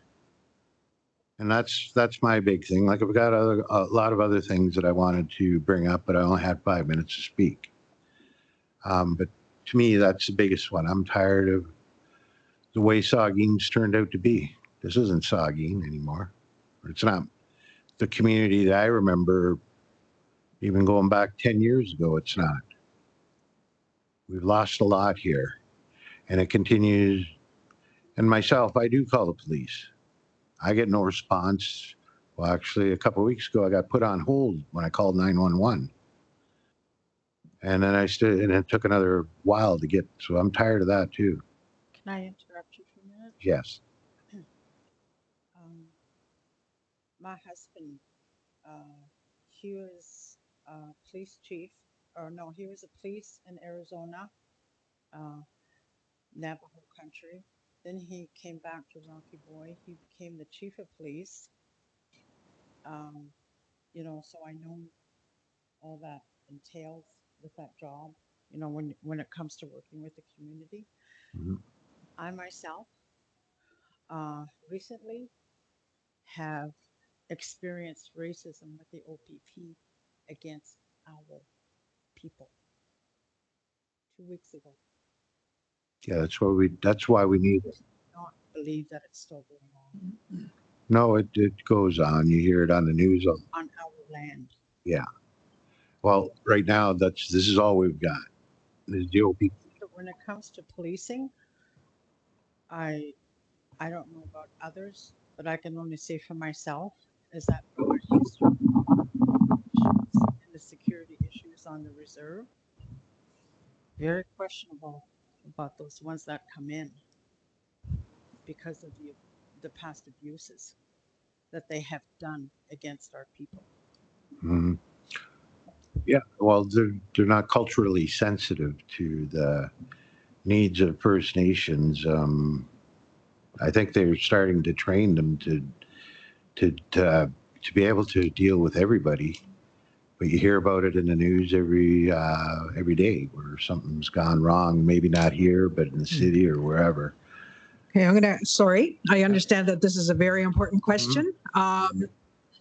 You have a few more questions, or was there anybody else that had some questions? And Warren, okay, Warren, and then can we just hold off for a sec? Because I've got somebody else back there. Okay, so we'll have Warren, and then I have a hand raised towards the back, and there's a few more. And we have some questions that are coming up from the bucket. So Warren, John? I just want to elaborate on that last question. I wasn't able to interject in regards to the addictions and problem. There are ideas, there are ways of dealing with those type of solutions in regards to, for example, they have a health center staffing that do go around every day. But the thing is, I believe it's Monday through Friday. Why don't we, if we feel this is a state of emergency, get more people on board? Why not make them 24/7? Why not expand it over the weekend? Why not say, you know what? Let's get an office space for them, and let's have them there ready for a call, and then they can actively go out and they know their people. Go out there, get out there, and maybe make it a robust staffing element. If it's state of emergency, let's get them out there, be available. But it goes on. There's other things as well. I understand, I heard something, someone put it on Facebook about 150 or 120 or 115 bed facility that's on another First Nation. I don't know where it's at. I can't bring it up now, but there are solutions. I think it comes down to the buck, like Dwayne says. A lot of these things, it's about the buck, and I want to find out where's this money? We should be able to simplify it. Hey, lawyers, summarize this for me. Where's this money going? How much we got? These people, I always hear it all the time, and we even speak of it. Sonia brought it up about accountability. Let's find out. Where's this money? I just heard the other day, you know what? Hey, there's this hatchery and there's 1.7 million. Why aren't the people involved in this? Why aren't the community aware of this? Like, what? I mean, not all of us are on Facebook, despite the fact that we do access that. And so we're getting the word of mouth about certain things, and why are we not hearing it? Why we should, you know what?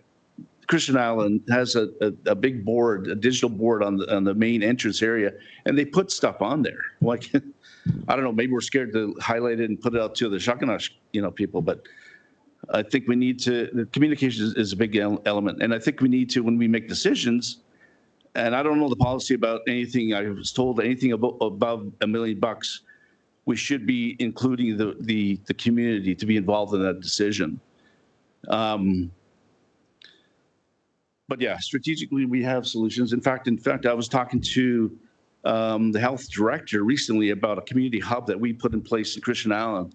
And the community hub involves fire department, police, health director, all these leadership people. Once a month, they sit around in a circle like this and they say, okay, what's going on in your area? What's going on? And then they say, oh, it's a policing matter. Okay, you deal with that. And what do you need from us to help and deal with this matter? We should be continuing that, and I think she might implement that particular solving idea. So yeah, there are ways of dealing with this. Again, the money. In fact, like youth and elders, we need to stress upon attention to those areas. Rec center, youth center. They only have one person, maybe an assistant, but we need to make it robust so we can actually implement programs for those areas. If we want to, talk about, hey, let's do something with the youth, show us. Like in the policing world, when we were here, we committed ourselves, despite the fact we did not have a dedicated office like London, Ontario. I went there and watched them deal with their program, VIP program, values, influence, and peers, implementing officers to the schools. And that was their job. They weren't out patrolling. They were out dealing with youth programs. Here we had the PsyCop program, YIPI program. We had the Police Law and Youth program. We had a budget from this band back in the day, $5,000. We used to take kids out to Cedar Point, some of the amusement parks and stuff. And then we had a lunch program, lunch with a cop program. Once a month, we would say to the bus drivers, hey, give me a name. Who's really doing a good job on the bus and so on? Oh, okay, let's collect these names. Took them for lunch. There's a lot of good ideas out there. We just need a commitment to do it. Talk is cheap, but we need to find out what the money is going, and then bring in our people within the community to help make these decisions, collaborating with chief and council and the membership. That policing issue, very sensitive issue. Politics got involved, man. I mean, we went 2 steps back when that happened. I thought that was a joke when I heard that. Come on. We started from the special constables or from RCMP special constables. As you know, some of the people up here, like Oliver Kagi was involved with that. And then went up to band constables. We had WIDA. We had all our own people doing this job and evolving. And then we got to the point where Kevin was hired. We had Anishinaabe people working, myself included. And, it was a change. When I made a comment about Indian fighters, that was actually a story that was said, facts from a community member that was having breakfast, and he heard these people talking about, and it was a copper next door saying, I used to be, Indians and so on and so forth. That's not surprising because I heard the stories when I was a kid, and that's why in my head I said, I'm going to change this, and I know that when we did get officers. Warren, I'm sorry, I have to interrupt. I know this is a huge conversation. It's a huge conversation in the community, and it's one of the main priorities that a lot of people have been discussing. But we have 10 minutes. We have 10 minutes left. And I know, Elaine, you have some more questions, but I did see some hands at the back of the room. There was somebody at the right.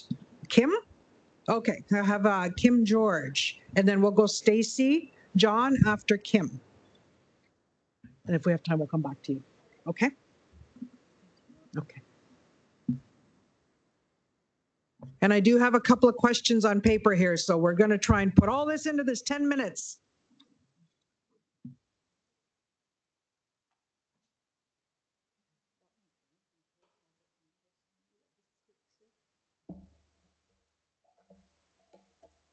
Hi, everybody.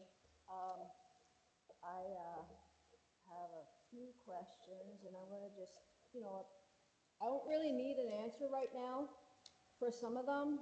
I just want to put it out there. And there is one that can you guys, I know this was like, how, right there? Okay. So I didn't think the governance policy was passed. Like, I know you are working with it in principle, but did you have a community meeting and then a referendum to pass it? I think there was several, maybe even more engagements that they've had, the governance committee, in regards to with the elders, the community. I think it's been circulated on Facebook and online on the website. And I think there was links also circulated so people can have input onto it.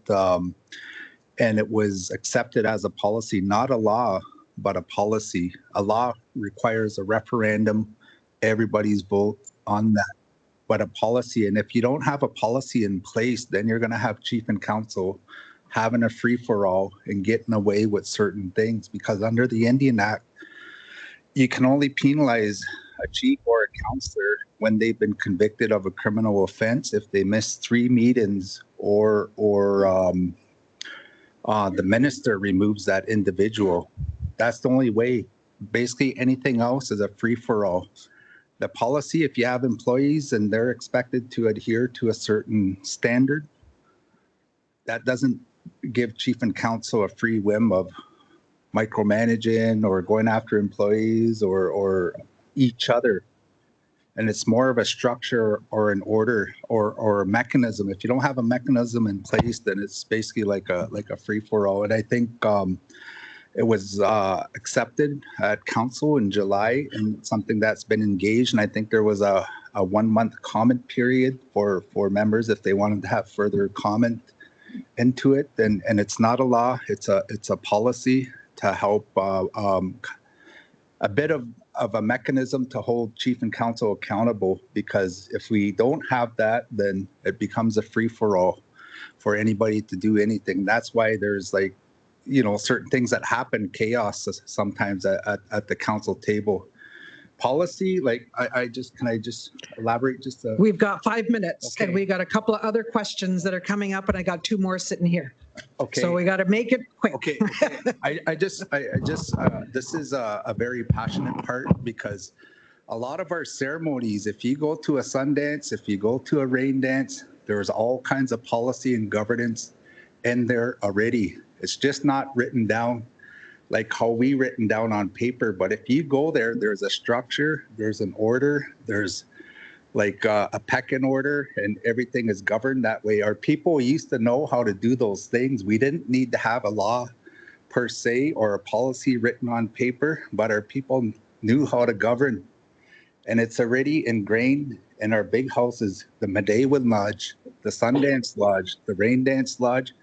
I know because I've sat in all those places to see whether it's chief and council or those ceremonies. Policy makes it seems like a colonized concept, but our people were very structured, very intelligent, and knew how to govern. And they didn't need laws written down to be able to do that. We just knew how to do it. And I think that's a big piece that's missing in our community and everything, because sometimes the leadership, people come in here and yell at chief and council or whatever it may be, or each other, and say, oh, you guys, if there's order there, then it says that's almost like, okay, you're colonized. but you don't go to a church to yell around. You don't go to a ceremony to yell around. And there has to be some sort of structure. And if we don't have that, then it becomes like a free-for-all. And I just wanted to say that because I think it's important. There has to be a standard. There has to be that type of standard when it comes to all the different things that need to be. And there's so many things to deal with. Like there's so many things to deal with. And then if we focus on too many things, then it can get confusing. But I just wanted to say that, and I just wanted to say it's not a law. It's a policy to help kind of govern the chief and council, and it's in there. Maybe there will be an elders council that will kind of look at it whenever chief and council breaches on that policy, right? And if you look at it, it will outline everything on there, the roles and responsibilities of administration, chief, and council. And if there's programs that are suffering here, then maybe it's time the leadership stays out of certain things when it comes to administration, because you're not hired, but you're elected to look at like the overall vision of a nation, not to micromanage employees or micromanage staff in that way. And I think it's just to help with that. And that's, even if it's not something that sits with community, you know, you can have a community. Sorry, Conrad, I'm going to give you 30 seconds. If you don't have a community meeting, we can have a community meeting. If people don't like that, it can be amended, it can be driven, but we need to have something there to hold ourselves accountable to that. And if you look at it, it spells it out in there, and you can look at it online or ask Leona or the administration here for a copy. I think there's even a copy outside there. If you don't have, you can look at it. So I just wanted to share that. Sorry. Okay, Miigwech, Conrad. Okay, Kim, we're going to give you one last quick question, and whoever wants to answer, unless you have somebody directed your question at, and if we can kind of put it in a nutshell, because we are running out of time, and then I'm going to go to Stacy at the back after this question. Okay, I just want to let the chief and council know that I was quite disappointed this year with how there wasn't a full council, and that I think this term that there should be a really big commitment from each of these candidates, whoever gets elected, that they serve their full 2-year term and don't be applying for jobs off reserve or on reserve. That those jobs, I believe, are for our people, and that if you want this is already a salary position, that you need to commit to that, and that and also that we also still need a forensic audit. I think the forensic audit should be done every term, at least every term. Indian Affairs pays for those audits on the money that that comes from there. And I'm sure the provincial government also does the same thing. We don't even have to pay for it. And it doesn't affect our band revenue. It doesn't affect our dollars coming in for the Christmas bonus. They wouldn't even touch that. They're not interested in that. So if anybody's scared about that, no, it doesn't affect that. It only affects money that they have. And there doesn't have to be a big reason to have that. You just have to ask them for them to come in and have that forensic audit done. Okay, so long since we've had one. Like, we have never even had a full forensic audit. Okay, Kim, we're going to have to move on to another person now, just to give some time for others to be able to express their thoughts. Okay, by-elections. We shouldn't be having a by-election. You should only apply for one position, not two. You're wasting our money doing that. Okay. All right. Thank you, Kim. George? Stacy, are you still here? Right here. Oh, sorry, I was looking at the back door. Okay, go ahead. Stacy John. So thank you, guys. My comment actually isn't a question. It's more just a comment to candidates and community members. I know Rita is no longer in the room, but I do want to say to you, Miigwech, and thank you for her words today. She spoke all in our language, and I'm pretty confident in saying that 80%, maybe more than 80% of the room probably didn't know anything that she said. And I think that's a reflection of who we are right now as a people, that, and, you know, that we don't have our language and we're not rooted in that. And language is, you know, the core carrier of our culture and our identity. It's how values and history and our beliefs are carried down to our, you know, our younger generations.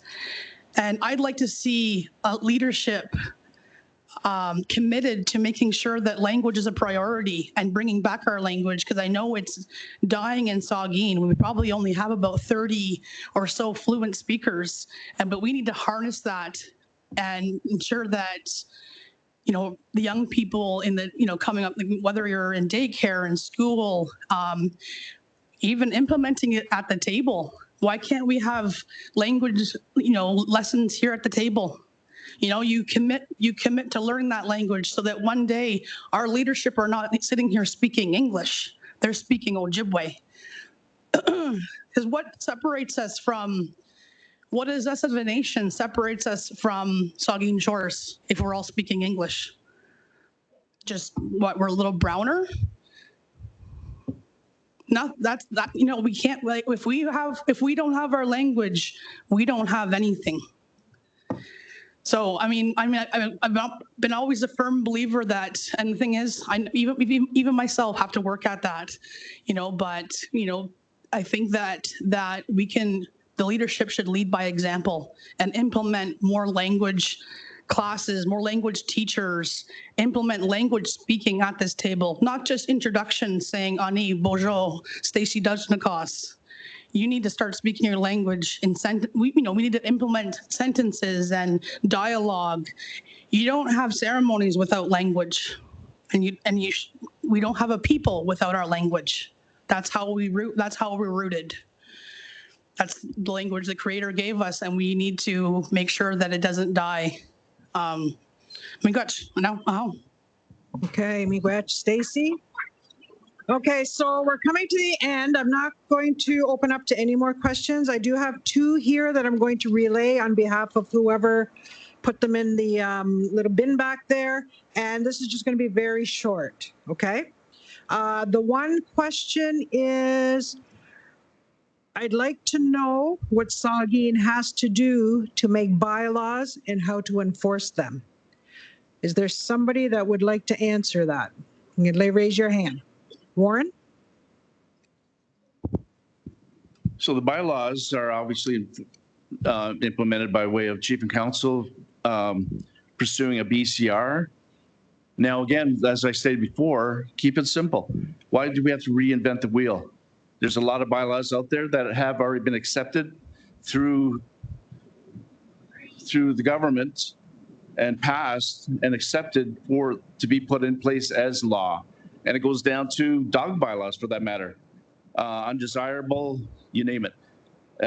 So basically that's the simple process. And in a nutshell, that's it. Okay. All right. Miigwech, Warren.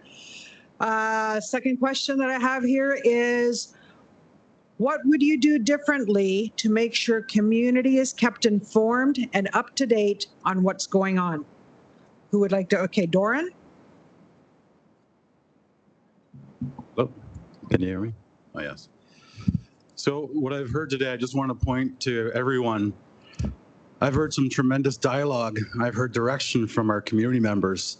I think a core value for this leadership term and going forward is to make an honest and solid commitment to meeting with this community as often as it takes to understand the values and direct those principles. And I think we can do that while we're doing all this work. Miigwech. Okay, so I think we've come to the end of our day. Oh, one more. Okay, this is going to be the last question. We'll have Dolly.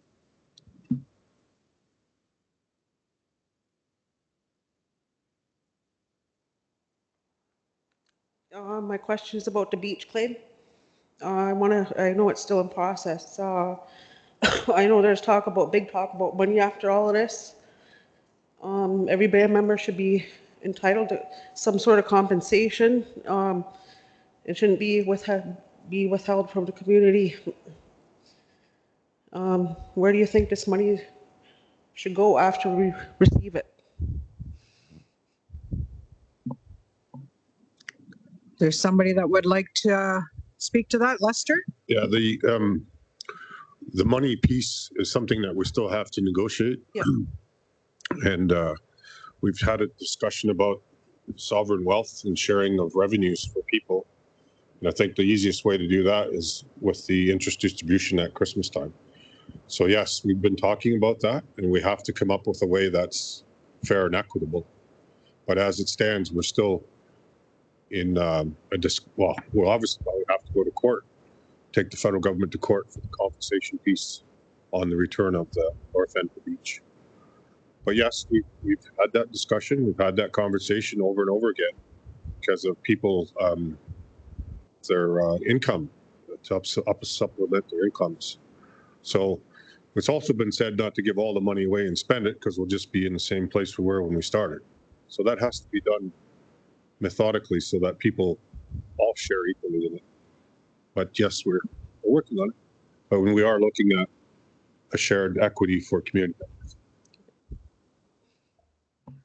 Okay, miigwech for that question, Dolly, and miigwech, Lester. Okay, we're gonna do 5 minutes and we're gonna wrap it up. We got one more back here. And who is that? Who's got their hand up? Marie? So we have, for the purpose of the recording, so that the rest of the community can hear, that's why it's being recorded. Okay. Marie, there's no cost, Marie Mason.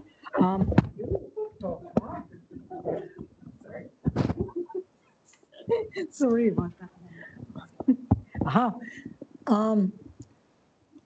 I think everybody's confused about the boundary up there, at the beach boundary, but that's not all that is. We have to establish, we got to do another survey. And that's what we have to do. We people are confused. They think it's just a beach thing. It isn't. And I, for example, as a treaty member, I know all about that claim because my great-great-grandfather, T.S. Manduab, was the one that negotiated the beach, because we wouldn't have had the beach today. It wasn't for that chief, because the government was trying to exclude that whole where the water, where the beach is, where the Lake Huron, and the Lake Huron side, because they didn't want us to fish either. They wanted to starve us out, I guess. I don't know. Anyway, he even declared war. He told the government, because we had a, at that time, we could master, our warriors. And I sent the word to Ottawa. He said, if we don't get an addendum to that treaty, I'm going to declare war. And the government's quick to respond in that time. And they came and they redone the survey. So the beach was included, the whole, where it's leased out now. It's leased out to, got a leasing agreement, I guess. I don't know. I wouldn't have been in favor of that. Anyway, because we're running out of land. We're running out of land as we speak. And we're not, we're not responding to that either. Our reserve is like a postage stamp. I don't have any land, and I'm a treaty member. I'm of the treaty. I'm talking about the east boundary. That isn't just the beach. We have to go from where the survey was done and redo the whole survey. So I hope the people in the community are not confused by it. It's not, myself, the money is not it's not the questionable. It's getting the return of that land back. Miigwech. Hey, miigwech, Marie, for that information.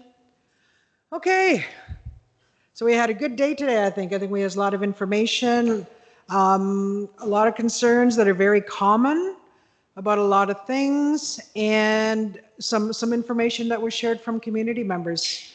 So I just want to say miigwech to everybody for taking that time to come out today. I know there was a lot of things going on. I saw the rain come down, and when I see the rain come down like that, to me, it's a cleansing. So it was a cleansing of things, it's a cleansing of energy, and it's at that time when we're wrapping things up. So I just want to say miigwech to all those good things, and miigwech to all you. Aha.